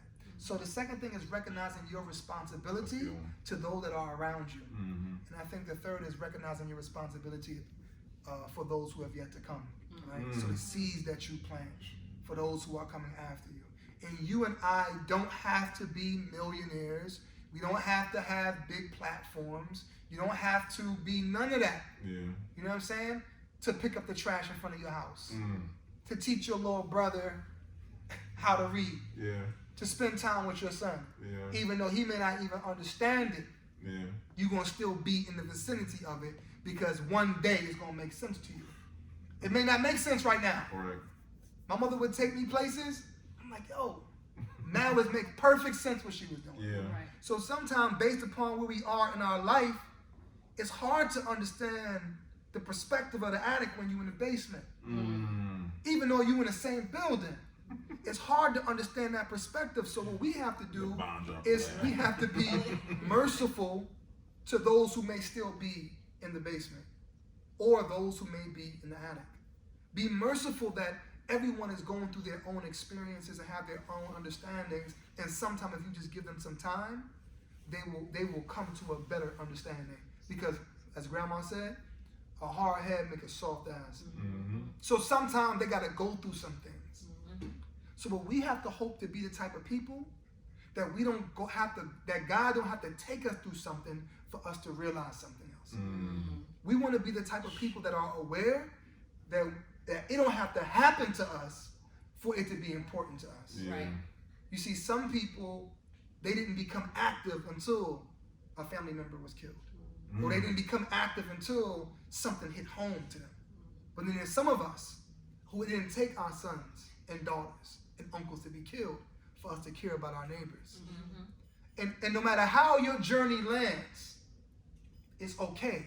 As long as you don't disrespect somebody else's journey along the way. You know what I'm saying? Some of us get to the finish line before others, but it don't matter as long as we all get to the finish line. You get what I mean? So this is the three things. One, self-love. It's nothing wrong with loving yourself. You cannot say you love God but don't love yourself. You are lying. It's fake religiosity and it's fake spirituality. You have to love yourself. You have to heal yourself. You have to be merciful to yourself. And for me, this is an everyday journey because trauma is a real thing. Yeah. PTSD of being a black man is a real thing. Being a black woman is a real thing. Being from the hood or being from whatever neighborhood you're from, going through the American experience is a real thing. It's a certain trauma that comes with it. And you have to recognize that, understand it, and know that it's okay. Right. And that the journey is not to be in search of happiness, because happiness comes and goes. It's to be in search of peace during the storm or whatever you're dealing with. And recognizing that there's some things you got to just go through, because there's certain lessons you can't get unless you go through it. Wow. Listen. This is episode 83.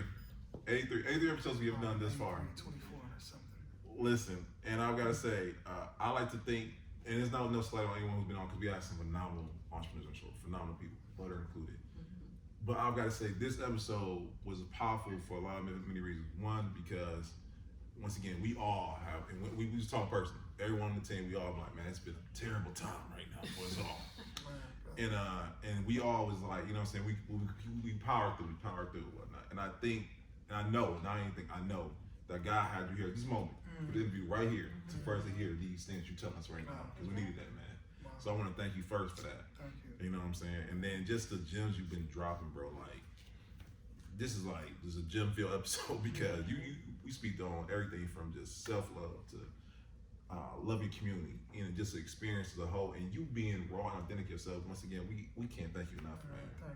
Thank you. It's had been a real experience to have you on. This is one of the best interviews I've done, and you know, I've had the opportunity, man, to CNN and MSNBC and BBC and London and you know what I'm saying, BET and all these different places, but this right here was one of the best for what it did for me, because you have healed me. You know, you're helping me in my healing process, and I just think that for everybody out there, if you're not going through a healing process, you need to begin. Start your healing process, because we all going through something, and if you say you're not, then you lying is your issue, because you lying, because we all going through something. You know what I'm saying? We all dealing with some shit right now. You know what I mean? Where you just don't know how the shit gonna turn out. You understand? You just don't know. But that's where faith comes in. That's where understanding that whatever it is that you're dealing with, whatever that you're going through,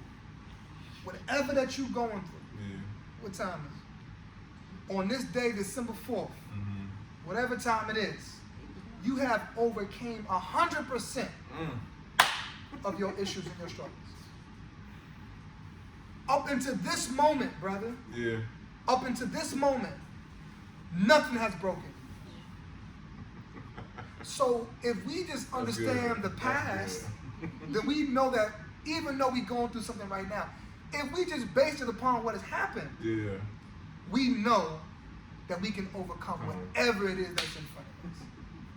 Up until this moment, you have overcome 100% of your battles. Even if you're still going through it, it hasn't completely broken you.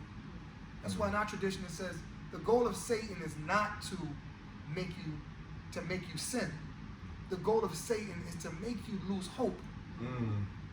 Because once you lose hope in yourself, lose hope in the mercy of God, lose hope in your ability to turn any storm into sunshine, once you lose that hope, man, listen, man, what type of threat are you? You live in darkness. Matter of fact, you create the darkness. I don't even have to give it to you. Right?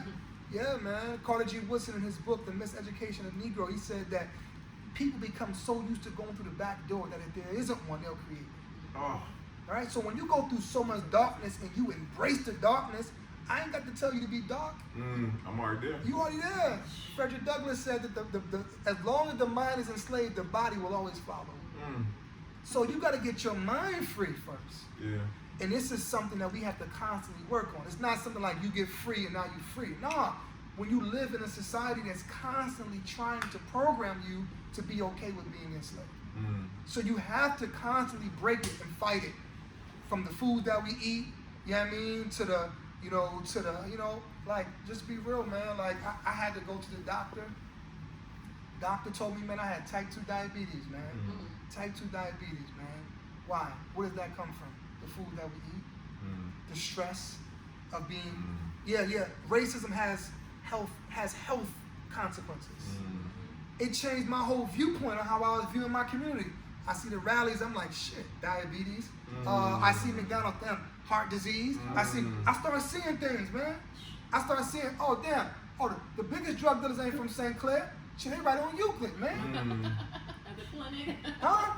The pharmaceutical company. Listen, do you know that only in USA and Switzerland, I believe, are one of the only countries that can sell drugs on TV? It's illegal you can't have commercials on TV selling drugs. The drug dealers got commercials now, man. I want you to think about that. Our people, we die more from we become more hip and die from more pharmaceutical drugs than any weed and marijuana. Any, you know what I'm saying? Yeah. Right? So now I'm looking at things differently now. Yeah. Oh shoot, man, I gotta eat more. Am I getting rest? The stress of being black in America. Yeah. I was in London, right? I'm walking down the street. This person was walking like too close for me. You know what I mean? Like, yo, man. I'm like, oh, sorry. Like, I didn't realize how aggressive I was. Yeah. I'm like, he was just walking. Yeah. He wasn't causing no problems. Yeah. But that's just what we have been programmed to be. You know, so, you know, I just want to tell y'all, man, for everybody that's tuned in, this is church for some people, right? Yeah. Like this the mosque for some people. Most Yeah. people don't go to church. Most people don't go to the mosque, to the temple, to the synagogue. Yeah. Most people are what they call unhoused. They don't go to no religious place. So for some people, man, unfortunately, Lil Durk is their pastor, man. Yeah. For some people, man, you understand what I'm saying? These rappers are their religious leaders. Yeah. Why? Because in some cases, man, religious institutions be worse than the streets, bro. The judgment that you get when you walk into these places and spaces, when you forget that you came there for God. Yeah. So if you feeling this type of enmity in places that should be healing, now you're trying to find healing somewhere else. So you're trying to find healing in some smokes, find some healing in some lean, find some healing in, you know what I'm saying, sexual relations, find some healing in wherever you can find it that can give you that short-term pleasure. Because you know what? The short-term pleasure is better than the hopelessness I've been feeling. Yeah. So if I can just get past it for a second, Yep. shit is longer than I thought I was going to have left on this earth. So you got to be careful how you deal with our people, man. So what? They drunk, so they drink a lot, or they smoke a lot. You don't understand what we dealing with. So if we can just get a short-term pleasure for something, I'm not saying it's right, but you can't understand how to bring solution by just looking at the what and not understanding the why. There's a why. If you look at the what, you're going to think that black and brown people and poor white people are a bunch of animals. But why? And what part did the government play in it? And what part did, you know what I'm saying, religious leaders play? And what part did the uncle who was, you know what I'm saying, molesting little Melissa, you understand, since she was 6 years old, what part did he play in him still being able to be around the house and they put it on? How many women are I'm telling you, you'd be surprised, brother, of how many of our, I'm sorry to point at you. You'd be surprised of how many of our women who are now mothers, who have children and have never experienced sexual gratification. What I mean by that is, they have never experienced in order to have, you know what I'm saying, sexual gratification or to have this orgasm. It's not a sense of the body, it's a sense of the mind. And you'll be surprised of how many women have had babies but have never experienced sexual pleasure. Why? Because they look at sex as something that is very dirty. So they hold on to that. And then what? They pass it down to their children. And 1 in 4 girls and 1 in 6 boys. You'd be surprised of how many men have been sexually molested as a child by their mothers or by their aunties or the next door neighbors or by their uncles. So you don't know people's experience. So just because somebody had a different religion from you, you understand, different experiences, different sexual orientation, different understanding, don't mean that you better than them or they're better than you. It just means we got different experience, we got different understanding. It is not meant that you are better than me or I'm better than you. We just see the world differently. But guess what? If I live long enough, I may see the world like you in a couple of years. If I can just give you the patience, if I can just be merciful to you. Because what you believe today, you may not believe tomorrow. Don't worry, I got to give all this to you. This is a year of stuff that I'm giving you right now. Thank you, and I No, appreciate you it. are good. It's a year of stuff, sis. You are good. It's a year of stuff, You are good. right? So you don't know what people are dealing with on the inside. So the reason why you can feel me in your heart is because I speak from my heart. You know what I'm saying? So hearts can connect with hearts. But there's some people we're not going to connect. No matter what happens. And they could be great people. But it's just, spiritually, we just don't connect. But it don't mean we got to hate each other. It just means that we just going in different directions. But as long as we all going to the same place, it's okay, man. You feel me? Just live. I tell my youngins, man, for those who I know you're talking to the high schools, just live, man. Just live long enough where the street that you represent right now ain't gonna mean shit to you in about 5 years. Alright? That's a fact. It ain't gonna mean nothing to you that you from St. Clair. Nigga, ain't nobody gonna care about that. Yeah. Where you from? Yeah. The people care about what you do. Right. What you did. What you did. Yeah. How'd you make people feel? Right. I'm talking to some of my youngest, man. They from Maple, from all that. Where you from, man? I'm from Lakeshore. Man, where your mama live, man? Oh, man, she live on Maple Grove, man. She live on Maple, man. I'm like, she live in Maple. I'm like, wait, what is it about that? Yeah. What is it about that we can't leave that? Right. Right? Because we embrace, as I said, the worst of our culture. You know what I'm saying? And at the same time, for the parents that have taken their families out of the neighborhood, right? There's a lack of a sense of community in these places. Yeah. Right? So you go to these places and the police make you feel, go to Euclid. Anybody that live in Euclid, you know what I'm talking about. From the police department to the school district, Yeah, that's a fact. to some of the elected officials, they make you feel very uncomfortable to be there. You know what I'm saying? Go to some of these suburbs, man, where you got from University Heights, you know what I'm saying? Newburgh. How many places, man, benefit?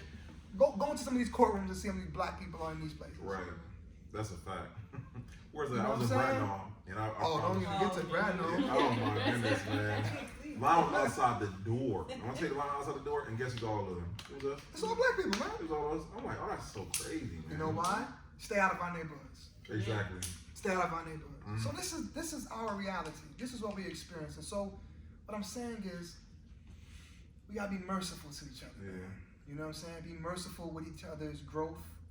You know what I'm saying? And I wasn't merciful to myself, let alone be merciful to anybody else. So now I'm like, nah, man, you wrote that article about me, man. I don't want to talk to you. I ain't coming to your podcast. I ain't coming over here. You was the same person that put that. I remember that. You know what I'm saying? Yeah. But it ain't about me. Yeah. It ain't about us. It's about the people we trying to reach. You know what I'm saying? So we all going through our journey. And if we can just be merciful with each other's journey, then I think that we could get to a point where if you just live the things that you think is very important right now won't be important later. Yeah. So yes. Man, listen. No, listen. That was a great. It was a great. Me and Marquita, when we first started down, we literally said to ourselves, I'll never forget. Our first comment was, Our wish list. we literally said we had to have Basheer on. It's not even a question about that. So I'm not doing nothing that you didn't. No. So good. from You expected it. inception, Okay, good. when I tell you this is one of those things like conception to completion, like Absolutely. it feel good. Even when he said we got Basheer, I'm on a break now. Don't call my phone. It don't even halfway work. Leave it alone. And I mean, shout out to my brother because he gonna find a way to make one. When he'll pull up on you for real. So I get to that. But when he texted and said we got Basheer, you need to be there. I was like, well. Which I said this location or that location. He said no, butter. I was like, cool. So yeah, I had to make my way. I didn't have no choice. But you were literally one of our sitting. We were like this at where were we? Umbar in Larchmere. Shout out to Larchmere and all of the businesses there. But we were at the Umbar. We were having a conversation. We were talking about an event, and we had similar like this. We just having candid conversation.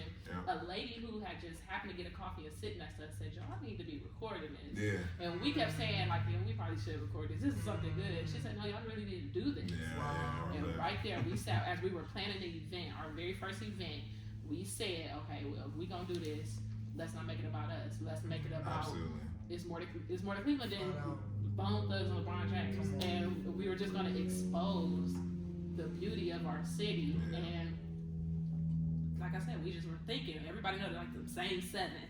And it's like, okay, we gonna get the big names, but who do we want that we know is gonna make a difference to people watching? And your name came up, and yeah, we've been trying to get you ever since. But so I was holding this all in. So No, listen. I'm glad that you been laying it all out for us. You might have to chop it up some to people digest. We're keeping it. Oh yeah, y'all gotta get all this. Y'all gotta get all This this. is a treat for me because I'm just honored that I got picked. For Oh, this. come on, butter. This was definitely an honor. No, this is an honor. Like you would say, so many gems were dropped. Bless me. It's impossible for someone to even watch 10 minutes of this and not And And now not feel receive it. something. Yeah. So, And I guess this is me being selfish, because I am selfish. I ain't gonna lie. You know what I'm saying? Because these episodes, You y'all on think, your journey. yeah, I'm on my journey. You know what I'm saying? But these episodes, you know what I'm saying? Of course, it's for y'all, but y'all don't know how these episodes impact me. You know what I'm saying? I like every guest we have on there said something to me in that moment that I needed to hear. Yeah. Coach T. This is long story short. My battery, my alternator was going out in my car. So I got to the interview, got there late, but I got there, right? Man, Coach T, I'll never forget, he was like, man, just like what Basheer was saying tonight, you know what I'm saying? It's them hard times that make, you know what I'm saying, make you who you are. I'm like, man, I need to hear that, you know what I'm saying? So I'm just saying, these interviews, having these great people on the podcast, they don't know how they're imparting on myself. And I pray to God they're doing it to the same thing to you guys, because you know, we got the week, we have great people on, and they're just phenomenal what they do. And not only just phenomenal what they do, but it's phenomenal people all together. So, shout out to y'all, man. Man, I appreciate you for saying that, man. I just came back from New York, so I was in New York. I just spoke at NYU for an event, and I had a chance to invite my father, you know, to the event. And as I was saying earlier, I'm watching him, man. I'm like, yo, this dude, I walk like this dude. You know what I mean? I talk to him. He's a charmer, you know what I'm saying? I'm like, damn, that's where I get that from, man. You know, hereditary, man. You know, because that stuff is real. You know, one of the first things when you go to the doctor, one of the first things they ask you is, tell me your family medical history. Yeah. Right? So, once again, being disconnected from where we come from, we don't even know our health conditions sometimes. You know, so now I started looking at my family, I'm like, damn, my grandma had diabetes. This person had that. So now I start to see the health chain within my family, you know. So sometimes if you got these health things, then you know you got the spiritual things as well. So some things that your father dealt with, you better be careful that you might deal with it too. And some of my father's spiritual battles are my spiritual battles. I tell my son, I said, son, let me talk to you, man. It's some certain things you're gonna deal with. Yeah. I'm telling you. But learn from me, and I hope that you don't but you're gonna have to work hard, because it's gonna be your battle. I said that to say to you that as I'm looking at my father, I felt comfort, even in some of the things I'm working on. Yeah. But I felt comfort to know that I wasn't alone in my struggle. That's awesome. Like, he's 56 years old. He had me at 18. They birthed me at 18. My mother was 17. And I'm like, yo, you've been dealing with this since you was 18. You know what I mean? So for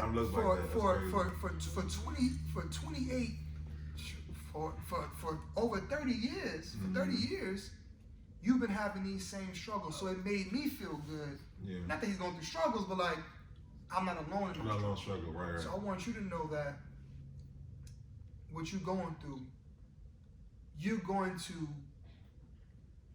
constantly go through them because you must. And it's not going to feel good. Yeah. You know what I'm saying? You still have your mom? Yeah. Right? Like, at some point, either she will bury you or you will bury her. Right? That's a fact. So but it doesn't have to, these things don't have to bring you stress, because it's going to happen. Right. What it should do is inspire you. That's good. We don't appreciate life until death. If there was no death, we wouldn't appreciate life. Right. We appreciate something based upon the opposite of it. Right? So it's when the car is rolling and the tank is on full, you appreciative only because you knew what it felt like when that junk was on E. That's good. Right? But whatever you do, no matter what the car is going through, get your ass out that car and push that joint. Yeah. Because in life, as people are passing by, no one respects the person who's just sitting in the car. It's the person who's outside of the car pushing that joint that inspires others. Let me go help the one who's helping themselves. We have like 20 clips. Just that was the clip right there, man. Get out the car and push the car. Because when you sit in the car, it will give the idea that you are not in need of help. That maybe you're just sitting there, somebody is on the way to come help you. Right? But if you out pushing that, let somebody get out the car pushing them. I guarantee people are beautiful people. Mm-hmm. I guarantee you before you have to push far, 3 or 4 people hopping out the car you never met before, they behind that drum pushing the car with you. Mm-hmm. Because people appreciate you helping yourself. Yeah. So you're gonna have moments where you're gonna be down, you're gonna cry. The other day I turned the lights off. I put on some Yolanda Adams. I'm Muslim, but I love gospel music. Yeah. Okay? You're a fool if you only think that you can find inspiration in what you only believe Oh in. man, listen. You can find inspiration in anything, right? Right. If it's created in an inspiring way. Mm-hmm. Yolanda Adams. Alone in this world. It's just me and you. Mm. I'm all alone. Man, Man. I started bawling, crying. Yeah. I'm just crying, just talking to God like I need to talk to you and ask you for your guidance, especially today. Hey, yeah. Huh? Especially today. That's my mom's joint right there. Come on, man. So what I'm saying, you gotta find inspiration. It's all around you. Yeah. And sometimes you just need to sit down, turn off the lights, and cry. Or while you driving, cry. You know what I'm saying? Talk to God, talk to yourself, Yeah. right? And release that. And then you might need a couple of days. But then,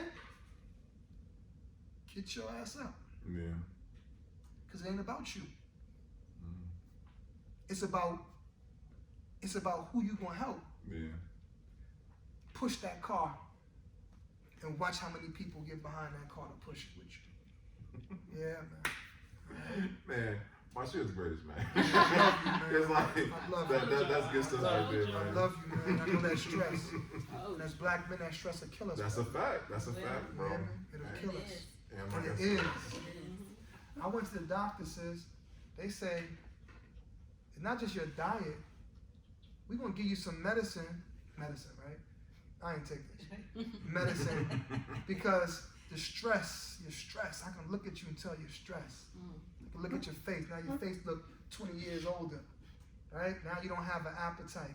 Now you don't have no energy because you so afraid of what tomorrow might bring. When in reality, tomorrow is always gonna be the unknown, ain't it? Yeah. All right then, so listen, I'm gonna create while I'm here. And you can't destroy something that you didn't create. So you can't destroy what I built because I didn't build it. I was just a vessel Yeah. from the Most High. And whatever comes my way, whatever tornado, whatever journey, and no matter how sad I might be, because that's a real emotion, Right. you're going to be sad. You're going to be angry. You might even be fearful sometimes. But no matter what it is, baby, Dr. King said, you don't got to see the whole staircase. Just take the first step in faith. You hear me, man? Take the first step in faith. Just move, man. Sometimes you just gotta move. Sometimes you don't know where you're moving towards, but sometimes just move and do something for you. Until you walk. Huh? Fly. Sometimes just moving, just your body something. Sometimes you gotta just get up and stretch, you feel better. Yeah? You start stretching and shit. You start moving your body around. Just moving make you feel better. You start doing some jumping jacks. You do something. Sometimes you gotta just put that damn phone down, go take a walk, right? Remove those vibrations, man, that phone is causing, right? Get out of that loud conversation. It's like walking into a lunchroom, a high school lunchroom. Everybody having a conversation, right? You like this or whatever, trying to find your way. Don't get this many likes. Don't get this many comments. Social bullying, social media bullying. All these things is happening in your universe. When you study the spiritual texts, you will find that the majority of times when God was speaking to somebody, they was all alone. They was on top of a mountain. They was Basheer, man. They was on the, Dang. they was by themselves. I don't know why I never thought about these things until you said it. Cause I'm like, that's real stuff. Right there. Always by themselves. Damn. They always by themselves, man. Why? Because you can't even tell who your friends are until there's a thunderstorm, man. That's wild. You don't know your friends in the sunshine. For real. Yes, man, everybody gonna be with you when the gas tank going full. Right. But who gonna be with you in that car? Most times it's gonna be a bunch of people who you don't even know. So now most of y'all people that support them are people that ain't even from Cleveland. Why? Because you don't appreciate based upon proximity. When something is so close to you sometimes it blinds you to its greatness. So sometimes you got to get away. You got to be away from people, right? You got to take it away from them, man. You got to grow outside of the city until the city say, yeah, we appreciate you. That's what Barack Obama said. He said, don't worry about them. When we win Iowa, then the black people will come. That's what he said. Right, that's what he said. Why? Because most people are followers. They come when certain people come. Yeah. You know what I'm saying? But it takes a revolutionary. It takes a visionary to see what don't exist. Right? You being able to do what you do, right? You being able to see a blank canvas, whether it's a body, whether it's a wall, whatever, and be able to make it manifest, to not only see it, but to manifest the reality. This is from God, right? Only God has the ability, only God in the way that he or she does, has the ability to create what doesn't exist. So he gives it to people. So some of us may be visionaries. So some people come see you, right? They like, I want this on my arm. They can't draw it though. They can only tell you what they see, but they didn't have them given the ability to manifest it. So they gotta come and see you. And then you look at their vision, visualize it yourself, and then manifest it. That's a powerful gift. Right? So us as visionaries, everybody here, whether you're a photographer, you see stuff that people don't see, right? You can see a shot like, and it could be something simple. It could be a water bottle somewhere, it could be the way the leaf. You see something, how that leaf is looking, how the dog is acting, you know what I'm saying? How that baby is looking at his mother. You see something that people don't see, that most people are not aware of, right? Because you tapped into your energy. You tapped into the internal GPS that God has put inside of all of us. So we all got an internal GPS that's guiding us in what direction we need to go in. But what happens? We don't want to listen to it. We listen to every other thing. The loudest noise for most of us is silence. It's a noise that we don't like to hear. Something got to be on. Turn the TV on. Turn the music on. Turn this on. You got to be able to listen to the voice in your own head. Sometimes we don't even like silence. Silence is too loud. What's the toughest punishment in jail? Solitary confinement. Oh wow. Be by yourself. Right? So what I'm saying to you and to myself is that recognize that the gift that you have is from the maker. It's from the maker. It's a gift. And if you don't use it, it becomes a curse. But don't lose hope. Keep pushing. Keep moving. Take a break sometimes. Take a moment. And as you continue to grow, you're going to come back to that. On every level. You got to bust through a ceiling. On every level. Unless you want to stay where you're comfortable. See, when you stay where you're comfortable, that means that you only stay on the first floor. Because it's too uncomfortable to go to the second floor. It's too uncomfortable to break through the ceiling and go to the second floor. So I'd rather just stay where I am. Right? My mama was in the projects. My grandmother was in the projects. My great-grandmother was in the projects. So I'm going to be in the projects. Rent is $5. You understand what I'm saying? I get money for food. As long as I get my stamps, hey, I'm good. Right. This is where some people are. Right? But if you are striving to leave a legacy for this world, you must become comfortable with being uncomfortable. And the only way you can do that is by moving to a different place, to a different space, mentally, emotionally, physically. So, because about y'all understand. I told y'all. I love y'all. He broke it down all the way for me. So I appreciate It's it. definitely necessary though. Yeah. For all of us. For all of us. So I'm proud of you, brother. And I love you, man. Man, listen, Basheer. You reached out to me, man. He said, man, I said, I'm okay. I'm it. Listen, You know I what I'm appreciate saying? you, man. And I needed it because last year, going through what I was going through, there's no way it would have been this type of conversation. It happened in perfect timing. If we would have talked last year, I wouldn't have been able to say these things I'm saying to you right now. We edited a whole lot. Not even edited. I wouldn't have learned the lesson. I wouldn't have been through. I had to go through the storm and be in the storm that I'm going through to have the experience to tell you what I'm telling you right now. If we would have talked last year, maybe I couldn't talk to you about this stuff the way I'm talking to you about it. I had to go through what I'm currently going through in order for me to say what I'm saying to you right now. So maybe it wasn't for me. Sometimes we be going through shit, it ain't even for you. God is telling you to call the people. It ain't matter if you don't see it. Moses told God, you gonna choose me? I got a stuttering problem. I got this issue. He started talking about all his issues to God. God said, I choose the leader. Right. You don't choose the leader. I chose you for a job. So I take whatever you consider to be your weaknesses and I make it your strengths. Huh? Yeah, I make it your strengths. So you looking at it like the struggles that you're going through and the dirt and this and that and all your experience. I'm looking at it like, damn, I'm in a homeless shelter with my mom and da-da-da-da-da. But if I didn't go through that experience, I couldn't talk to you with such clarity. I couldn't discuss these things with you. If I didn't go off to Morehouse, if I didn't go and get my master's, if I didn't travel to Africa and travel around the world and have 6 books, and if I didn't do these things, I wouldn't have been able to create because I wouldn't have nothing to pull from. Yeah. You know what I'm saying? You got to go through it. But we run from the pain rather than walk through the pain. Walk through the pain. Don't rush the pain. I know it don't feel good. I know it don't feel good. But don't ask God to just remove the pain. Ask the Creator to let you have peace during the pain. And allow the pain to be a lesson for you. What is the lesson from this? Because whatever I'm going through is meant for me to pass the lesson on. Whether it's to my son, whether it's to my brothers, to my sisters. It's not meant for me to get the lesson, keep it within. It's meant for me to give it to you. Yeah. Right. Now you take it, now you manifest it, now you understand, and then you pass it to somebody else. And then it continues to pass on. And on and on and on. And on and on and on. And now in Islam, there's this such thing as, it's called sadaqah jariyah, or it's basically like reoccurring blessings. So when you educate somebody, and then they go and educate somebody, and then that continues on and on and on. Yeah. You have no idea the impact that you're having with this podcast. There's no way possible that you could know.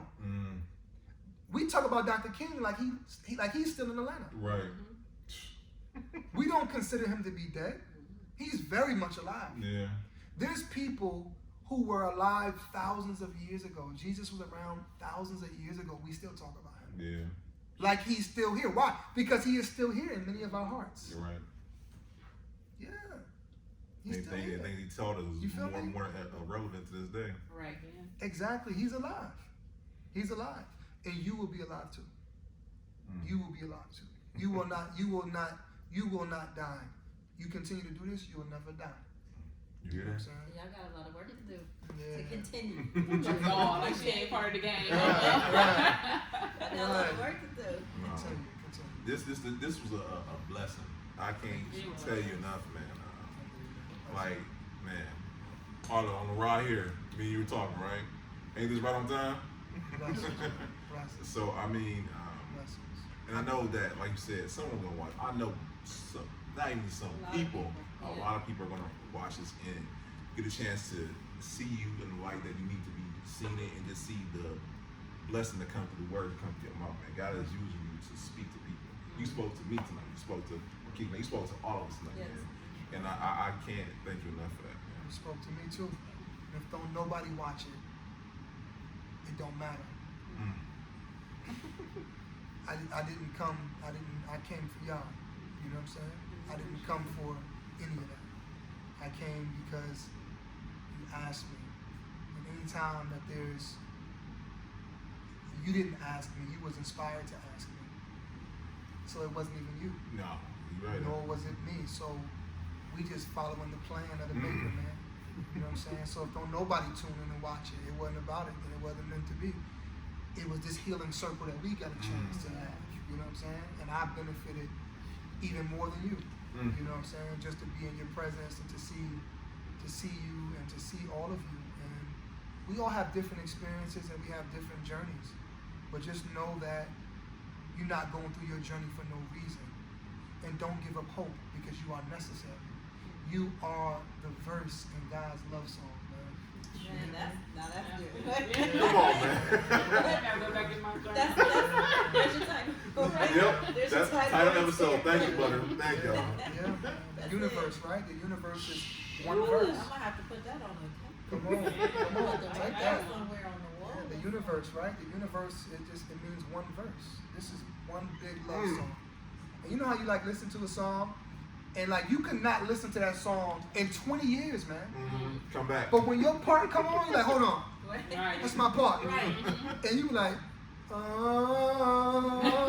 la, la, la. You know what I'm saying? Like, you stop everybody and be like, that's my part. Right. But listen, man, the part before it and the part after it is what made that part beautiful. Yeah. Every verse of God's love song is important. And you. You're gonna love me. No, no, but like, you know what I'm saying? Like, we all are so important to, like, if you weren't here, this would not be able to work. It wouldn't be the same, right? It would be a different energy. If you couldn't make it today, and somebody else did, it wouldn't have been the same energy. Maybe it would have been just as beautiful, right? But it wouldn't have sparked certain thoughts and certain things. Right? I didn't have a plan on what I was going to say. I usually don't. When I speak at different graduations, I have certain things I want to make sure I say. Yeah. But besides that, I let the energy flow. Yeah. So if you ever see me speak, very rarely, I mean, if not, you've never seen me write notes down. And the reason why is because I just depend on the energy from the maker to come through me and to give to whoever he wanted to give to. Yeah. You know what I'm saying? And I don't want to get in the way of that. You know what I mean? So whatever, and if the people are open to it, I talk more. No, listen, that's our whole format. Like, people come on, like, you guys have some questions? No, we don't. Right. We got staple questions, but overall it's a conversation. But my point is, if you wasn't open, the energy would have stopped flowing. That's what I'm saying. The energy would have stopped flowing and the podcast would have ended earlier. Yeah. But the reason why it didn't is because it was something that was needed for you. It was something needed for all of us, including myself. No, facts. But because we open to it, the energy is flowing.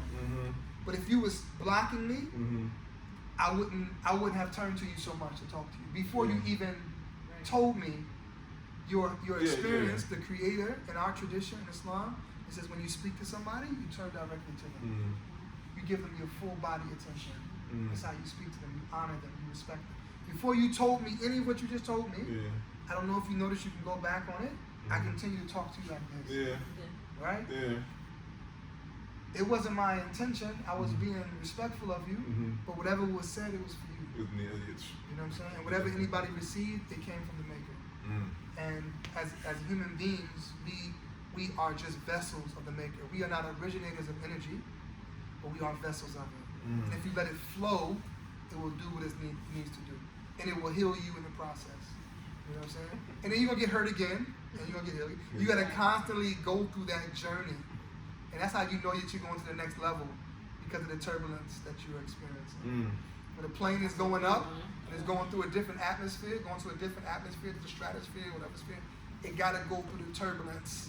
To go through the southern here, you got to break through that joint just to get to the next level. So you and I, all of us, are constantly striving to get to the next level. Along the way, you're going to lose friends. You're going to lose people. Along the way, you're going to be harmed. People are going to talk about you. They're going to bring you down. They're going to do this. They're going to do that. But along the way, you just have to know that the Creator is in control. You have to have faith in that. And when you lose faith in it, find people that help you bring your faith back. Good company, right? Tell me who your friends are, I'll tell you who you are. Who you spending time with. Who's pouring into you.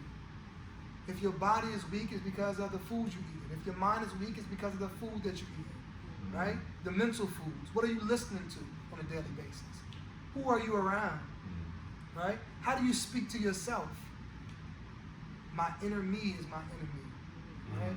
So your greatest oppositions come from the internal dialogue that we have with ourselves. Yeah, the internal dialogue we have. We have mental abortions. We kill ourselves with doubts and fears. The dreams that God has inspired us to do, we kill it with doubts and fears. There's no way I can do that. I'm from this condition. I'm from that condition. I'm a woman. I'm a man. I believe this. I believe that. This is mine. Whatever it is that causes you to be unique. We have to embrace that. Yes, we have to embrace that. When you don't embrace it, what you're saying is that God made a mistake. If you're saying that God made a mistake, this is one of the issues with, with if you study the theology, of Satan's issue with Adam is the issue of not just that he thought he was better than Adam, but the deeper issue is that he believed that God made a mistake in choosing Adam over him. So you have to be careful of envy and jealousy.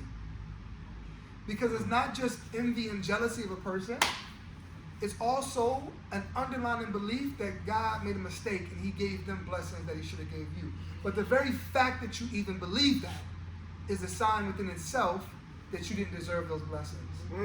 The very fact that you are envious and jealous of anybody else, things, I'm envious because of, this car that you have, or these clothes that you have, or, your relationship that you're with, or whatever it is that I hate you for. Yeah. You never know people's internal battles.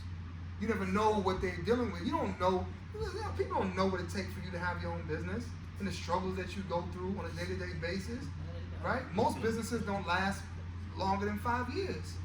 So the sacrifice it takes. People just see the good that you happens, right? They see that you're driving well now. They see that but they don't want to sacrifice it. They're not willing to make the sacrifices that you are willing to make. This is a sacrifice that y'all doing. But in order to go to the next level, every level that you go on, there must be a sacrifice. There is a sacrifice to every level that you go on. Right. Now, in certain societies, those sacrifices can be considered very demonic. But in the spiritual sense, you have to sacrifice something. You must pass a test before you go to the next level. There's a test. There's a storm that you must get through in order for you to go to the next level.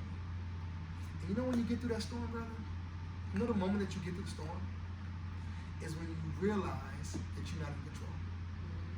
When you submit, you say, God, I submit that you got it. One reason why I'm like the talking to Daz, talking to him earlier, he said the same exact thing. I'm talking, he's my brother, so you know what I'm saying. But I'm like, yeah, whatever. Yes, you won't say that, you know what I'm saying. But the fact that he just said that is like, all right, Lord, I hear you, Lord. I hear you, Lord. I hear you. Yes, sir. The moment I realized, I was like, because I'm like trying to do it, whatever it is. I'm sure, we trying to get it, whatever it is. Exactly. Running rampant. The moment you say, because that's what the Creator wants. The Creator wants you to submit. Wants you to submit that you're not in control. Wants you to submit that you are just a vessel. Wants you to submit that you are here for whatever reason He has you here. Not for the reason that you've created for yourself. You understand? Once you recognize that, you fall back, you can breathe and be like, shit.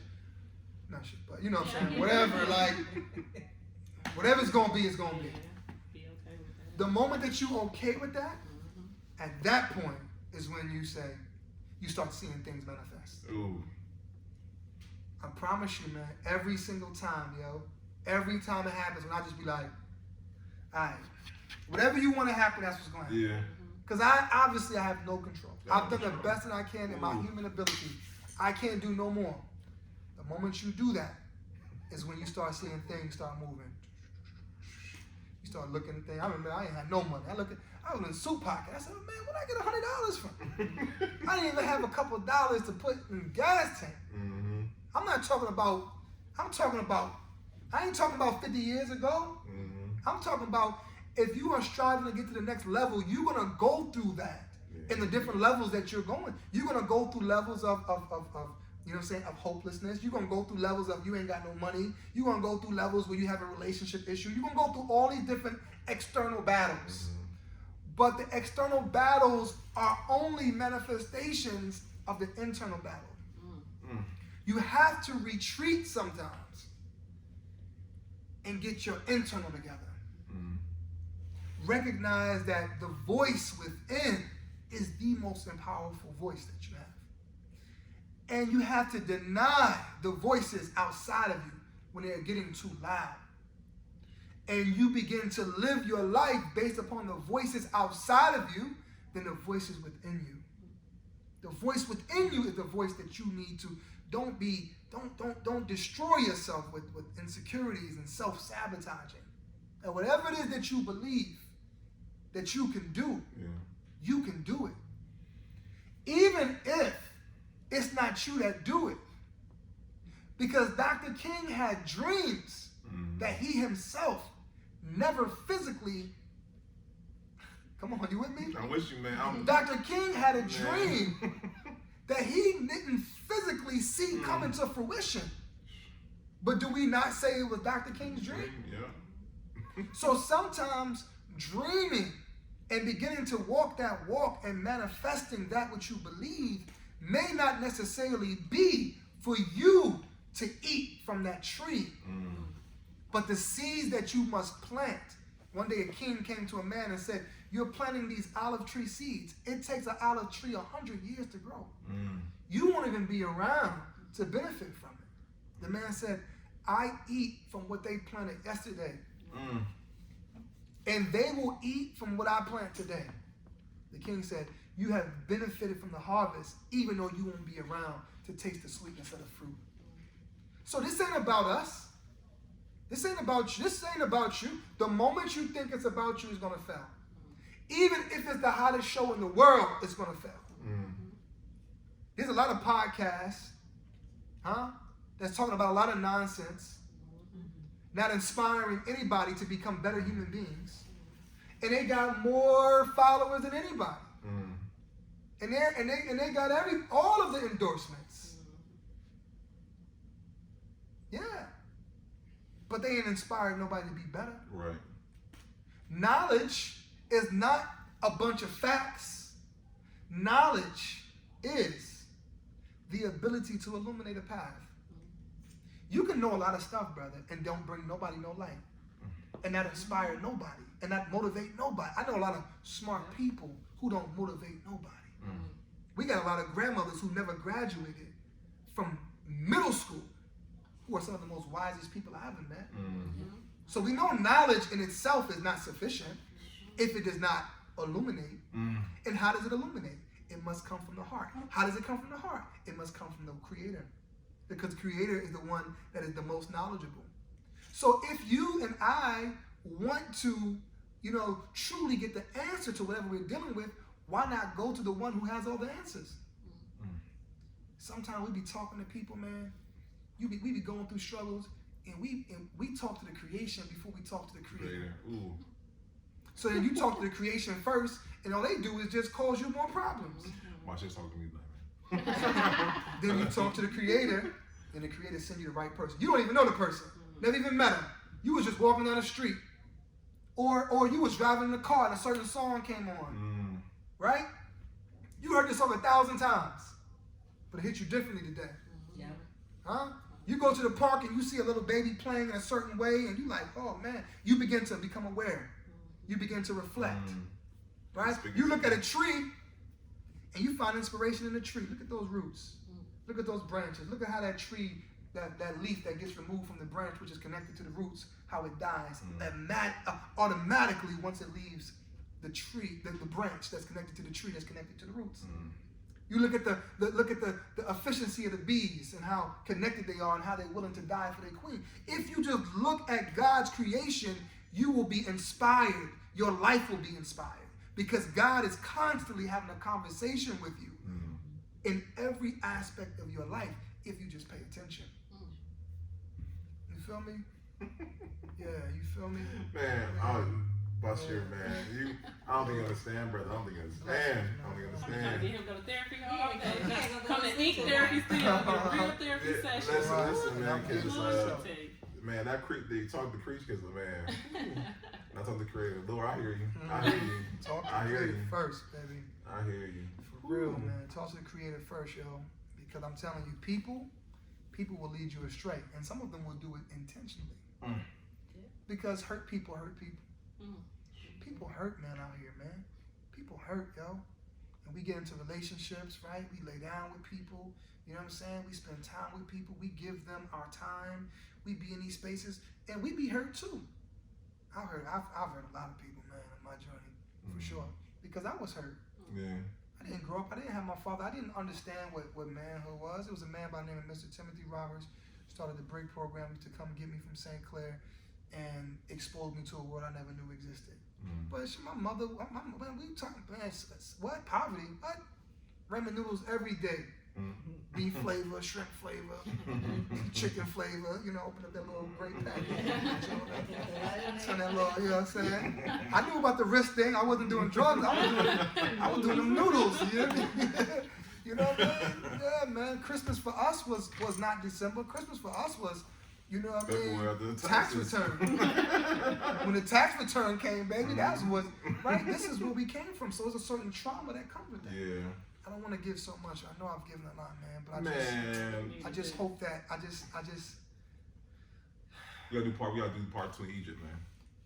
I would love that. I'm speaking it now. I'm gonna manifest Ooh. Yeah, no, listen. I'm gonna be like, So hey, dope. y'all still need somebody? You Come there. on. Come Let's on. come out together. Listen. Your life, you don't I'm speaking it, man. listen, and the fact that you want it. Yeah.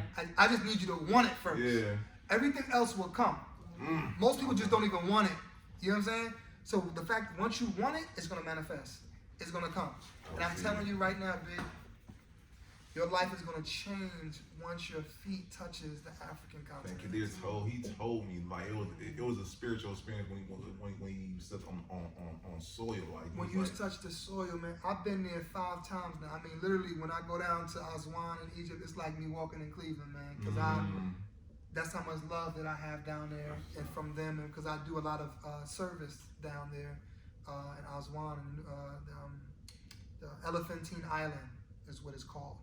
And it's a village there that's been there for 10,000 years, over 10,000 years. You can walk through the village, and you know how like they got the statues of the people like this, and like it's coming out the ground. Like you can literally walk past that joint, take a picture. That joint been there for 5,000 years. So what impact does that have on you to see where you come from? You know what I'm saying? To see where you come from, it's gonna hit you different. You're gonna see things differently. Yeah. So I just need you to see it, desire it, because it's gonna change the way you view yourself and view the world. We're on wax now. This is episode 83. I want to say part 2. You know what I'm saying? We gonna have hopefully sooner or later.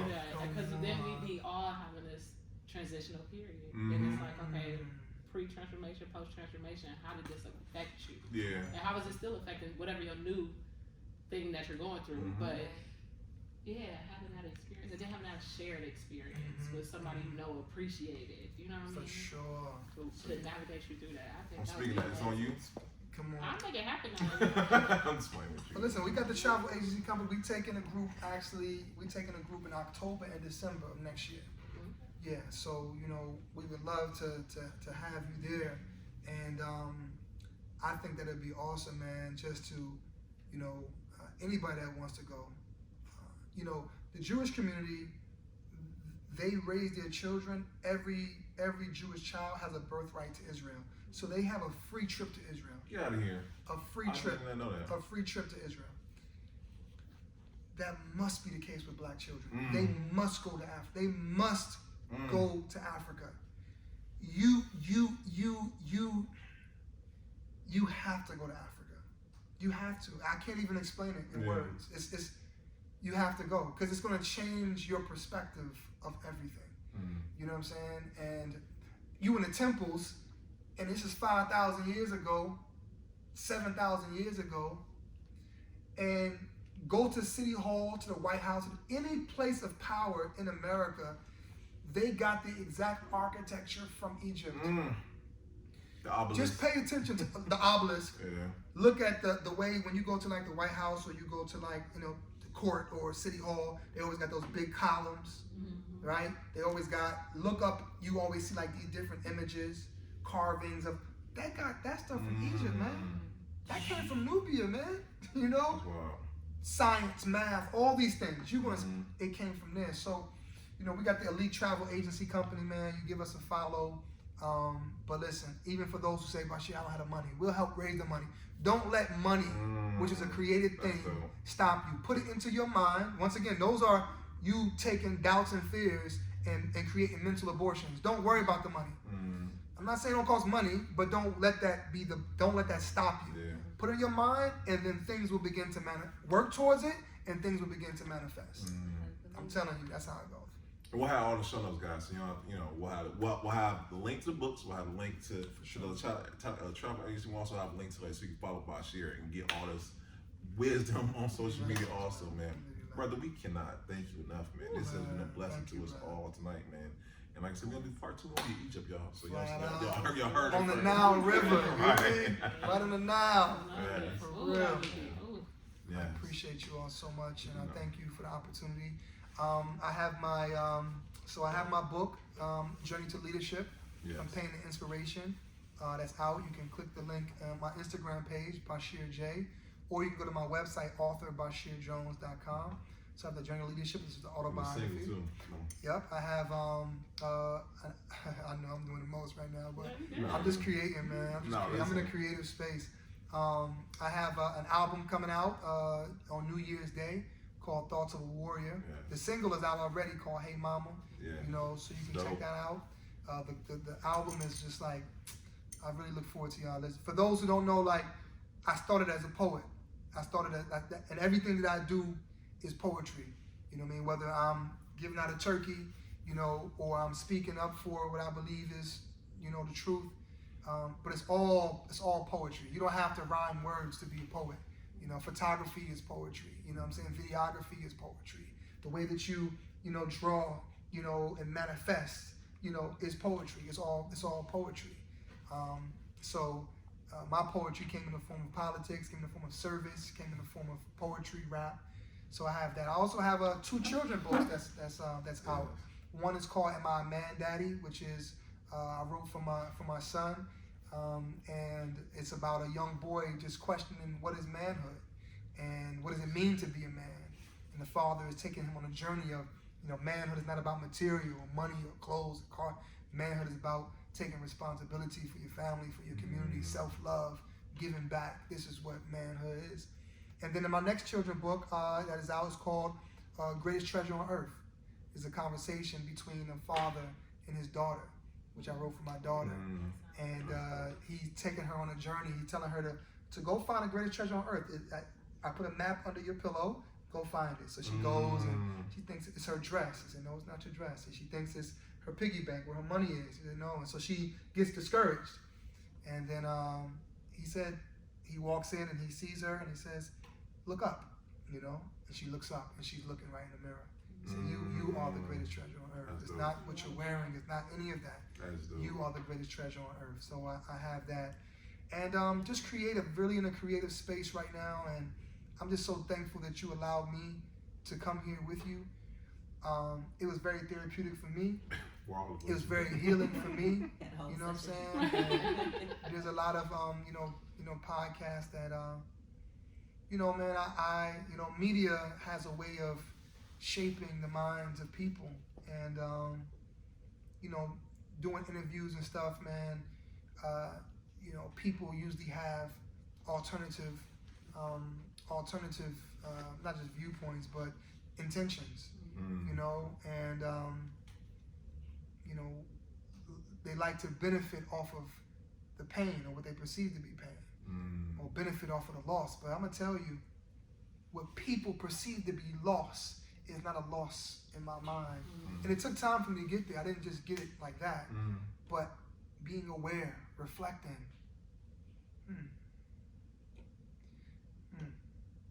Yeah. It's a you need to learn how to lose. Yeah, you need to learn how to lose. We grew up in a community that taking a loss. Taking a loss can be defining for people. In the meaning that they take one loss and they don't know how to lose. Right. They don't know how to hear no. They don't know how to hear no. So they hear no in a relationship, they become abusive. They hear no, they can get a job, they don't get back up. They hear no, they can't take no. One of the biggest issues when I was teaching is me getting on my students. Like, as a man, like, hey man, you know what I'm saying? Where they wasn't used to hearing a man's voice. Right.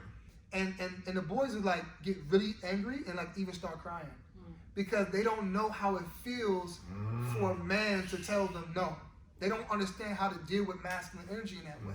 So they respond in an emotional way in everything they do. So you step on their shoe, they want to kill a whole block, right? You say one little thing on Instagram, I don't like your shirt, they kill themselves. They're just emotionally erratic, you know, and they don't know how to take a loss. They don't know how to take a bump in the road and then get up and keep moving. They don't know how to get out the car and push it. They sit there for hours. Well, I want the alternator start, right? They sit there for hours. Why don't the back? Rather than being proactive, they're just reactive. So you have to be proactive in this thing. Nothing will come to those who just stay where they are. You got to get up. You got to be like the bird, man. Leave the nest with faith and hard work. And what happens? You end up coming back with a worm, man. Right? The bird don't know if he's going to get a worm, but he leaves the nest with faith and with hard work. So get up every day and do the best that you can. And if that's a D plus today, then damn it, that's a D plus. Tomorrow it might be an A minus, it might be a C. One day it might be an F. But it's only truly an F if you never give up. If you never get up, right?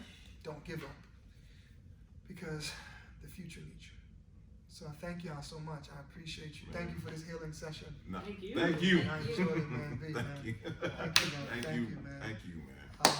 And y'all, listen, y'all. We can't thank y'all enough. Once again, we like to think that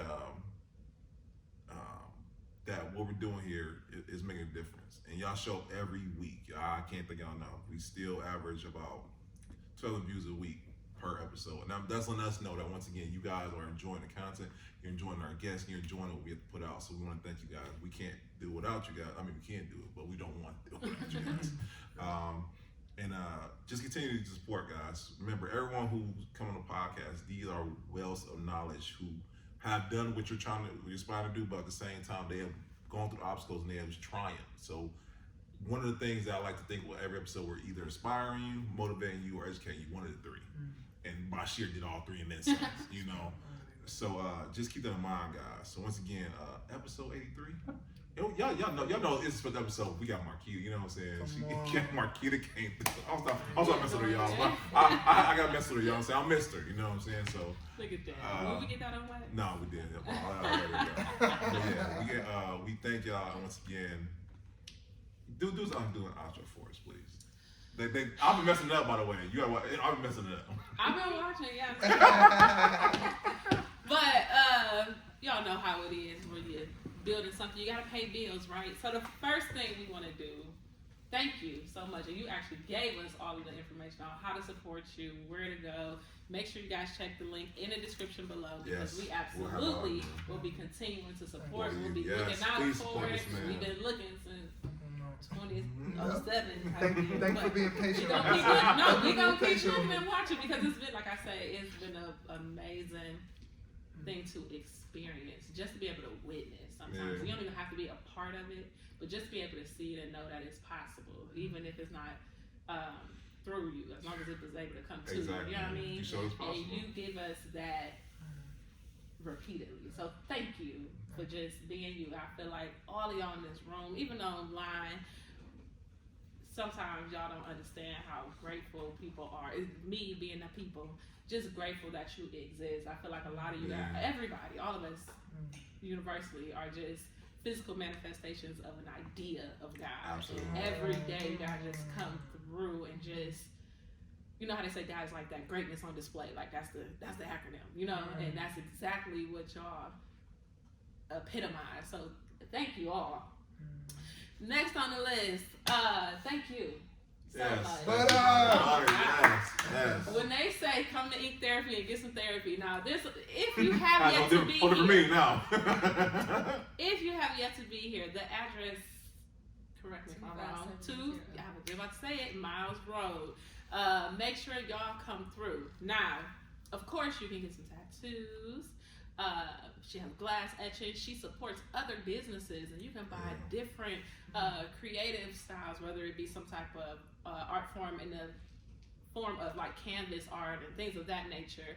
She also does permanent makeup and jewelry and that kind of stuff too. Like it's a vibe here every time you come. It's such a if nothing vibe. else, come for the conversation around elevation because it's going to happen every time. Events, things of that nature. One of the people who poured back into her community. I couldn't do it if I tried. Butter and beans. Who don't like butter and beans? Come on now. Come on now.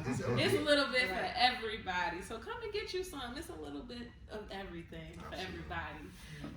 As far as paying these bills, let's get a shout out to our sponsors. The first one I definitely have to reach out to is my girl Arlo. We actually got her in the building. That's why the lighting looks like. What's up, Arlo? Now, if you've ever seen anybody who need to hit them angles, before we had the fancier iPhones and all of that, before we had the Droid cameras, we had the one willing to cross the freeway, willing to climb the sand dunes, willing to get the shot because there's something different in the way that she has a vision.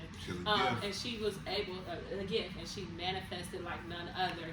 Thank you for being you. And if you guys are looking for that bold editorial style shoot, or anything to be captured in the light in which you just want to give it that energy so it could be seen the way that she sees it, because it's so beautiful coming from her eyes. Make sure that you guys stay in touch with our girl Angie. Where's Arlo? All of her information will be in the description below. Next up, we got my boy Steve. That's Alien Eyes Photos. And you can remember Alien Eyes, that's eyes with a Z, because the photos are out of this world. Any type of headshots, and especially event photography and videography. When you are looking to make something, you know how you work so hard to make something memorable? He's the one that makes sure it gets remembered. You know, make sure you guys are staying in touch. And because we've been talking about self-love, affirmations, creative styles, and everything, I got to give a shout out to my 3 hardest working creatives. Boy, when I say they speak to and through you, the affirmations, the poetry, it's just always love. So if you have ever seen any of them perform, you're welcome. You know, that was a different guy. The next thing I want to definitely shout out, my girl, she is here in spirit, just not physically today. Her name is Nakia. She is a black-owned wine crafter. That's right, the Beyonce of our group. And then Brandon, of course, Kelly. I missed this, man. I missed it. That's what I'm saying. Like, Kelly. Make sure you guys pull up on her though at her wine boutique. She does her own handcrafted wines at her wine boutique. She'll do tastings. She'll do, just come through, you get a wine slushy. Who ever thought, right? There's so many things that you can do, whether it be a perfect date, a group event, whether you are pre-gaming or post-gaming, or that is the game. This is definitely going to be the one to basically get. She is in South Euclid, located at 4425 Mayfield Road. Make sure you guys go, and always save me. After one of her bottles is the one I love the most, the Cabernet. I call it the Beneficial Bay Cabernet. It's really not though, but that is my favorite. It's the black rum. So once y'all go, at least leave one of those bottles on the shelf. But for sure, go buy it all out. Make sure you go crazy. Perfect stocking stuffers if you guys are looking to get the food. She also has a rosé wine she premiered just recently for her 5th year anniversary. Yeah. Make sure you guys are going to support. Again, that's 4425 Mayfield Road. Ink Therapy is 25780 Miles Road. Make sure y'all going to support some of these black women in business. Absolutely. Now, we talked about building the city, regentrification, changing the narrative within our communities and starting in our households. Make sure y'all are supporting my big bro Brandon. Now, at Not Your Average Agent is his moniker for a reason. This young man has been doing phenomenal things in the city. Not only will he answer the call when you actually want to go to 6, 7 different houses to see which one you want to buy, he's also the one, if you are looking for a different strategic plan and you actually want to sell a house, get into investment, he's the one you can actually call and get that settled. If you are looking to be a broker, because not only is he trying to build, he's also trying to make sure that he's invested in the people as much as he's investing in the buildings. So if you guys are looking to be a broker, looking for a great brokerage to sign with, this is the man you definitely want to talk to. And if you don't think you're ready, like most of us will hold ourselves back with our limiting beliefs, he is going to help you overcome that. If you're one of those people like, my credit ain't right, my money ain't right, I don't know, this awesome young man right here is a teacher. So he's going to actually walk you through that I process. paid for this, by the way. He's going to. Don't worry, I'm just in case it is or something I can do. It's on me. It's on me. But no, I'm totally serious. When it comes to business, housing, that goal for 100 homeowners in our city, and we're looking to make sure that we keep it in-house or at least in town. This is the right one that you definitely want to make sure that you are investing your time, energy, money in, all of that. So thank you. Thank you. And let's not dismiss. Once again, we gotta thank Marquita. Listen, Marquita's glued the whole. She's the general. You know what I'm saying? She's glued the whole together. You know what I'm saying? And we have been missing her very much. So whatnot. Once again, you guys don't know when it comes to systems, when it comes down to taking your business to the next level, she is the one. Once again, guys. So if you guys looking to take your business to the next level, you guys looking to monetize your social media, your business, and monetize social media, she's the one you want to look into. Y'all think I got to where I am as far as social media, it's because of this young lady right here. You know, so I can't thank her enough. It was that she's my teacher, you know what I'm saying? I'm her worst student. I But was like, you don't listen. I don't listen. I'm a hard head, but I can tell you it really does work. You know, I just recently got monetized with Facebook, maybe two months ago, and I probably got the whole. I felt I would have listened the first time. So let me just don't let me take that away from you. And once again, just looking for somebody who's gonna hold you accountable, because you guys in that business, you need someone who's going to push you to that next level. Is going to be her. So once again, my sister's the one to look out for. Beneficial Babe, call her up, hit her on social media, guys. Oh, thank you. He practiced that, y'all. I tried. No, seriously, y'all. This has been an amazing episode. I don't even know what made me get out of bed today and make my way, but I am so glad that I did, because I feel like I believe in divine timing. Yeah. Yes. And sometimes things happen the way they were perfectly supposed to, whether it was great or could have been a little better. There's always a blessing with the lesson, you know. Yeah. And y'all have been a blessing on me more than y'all even understand today. And thank you, on camera, off camera, whatever.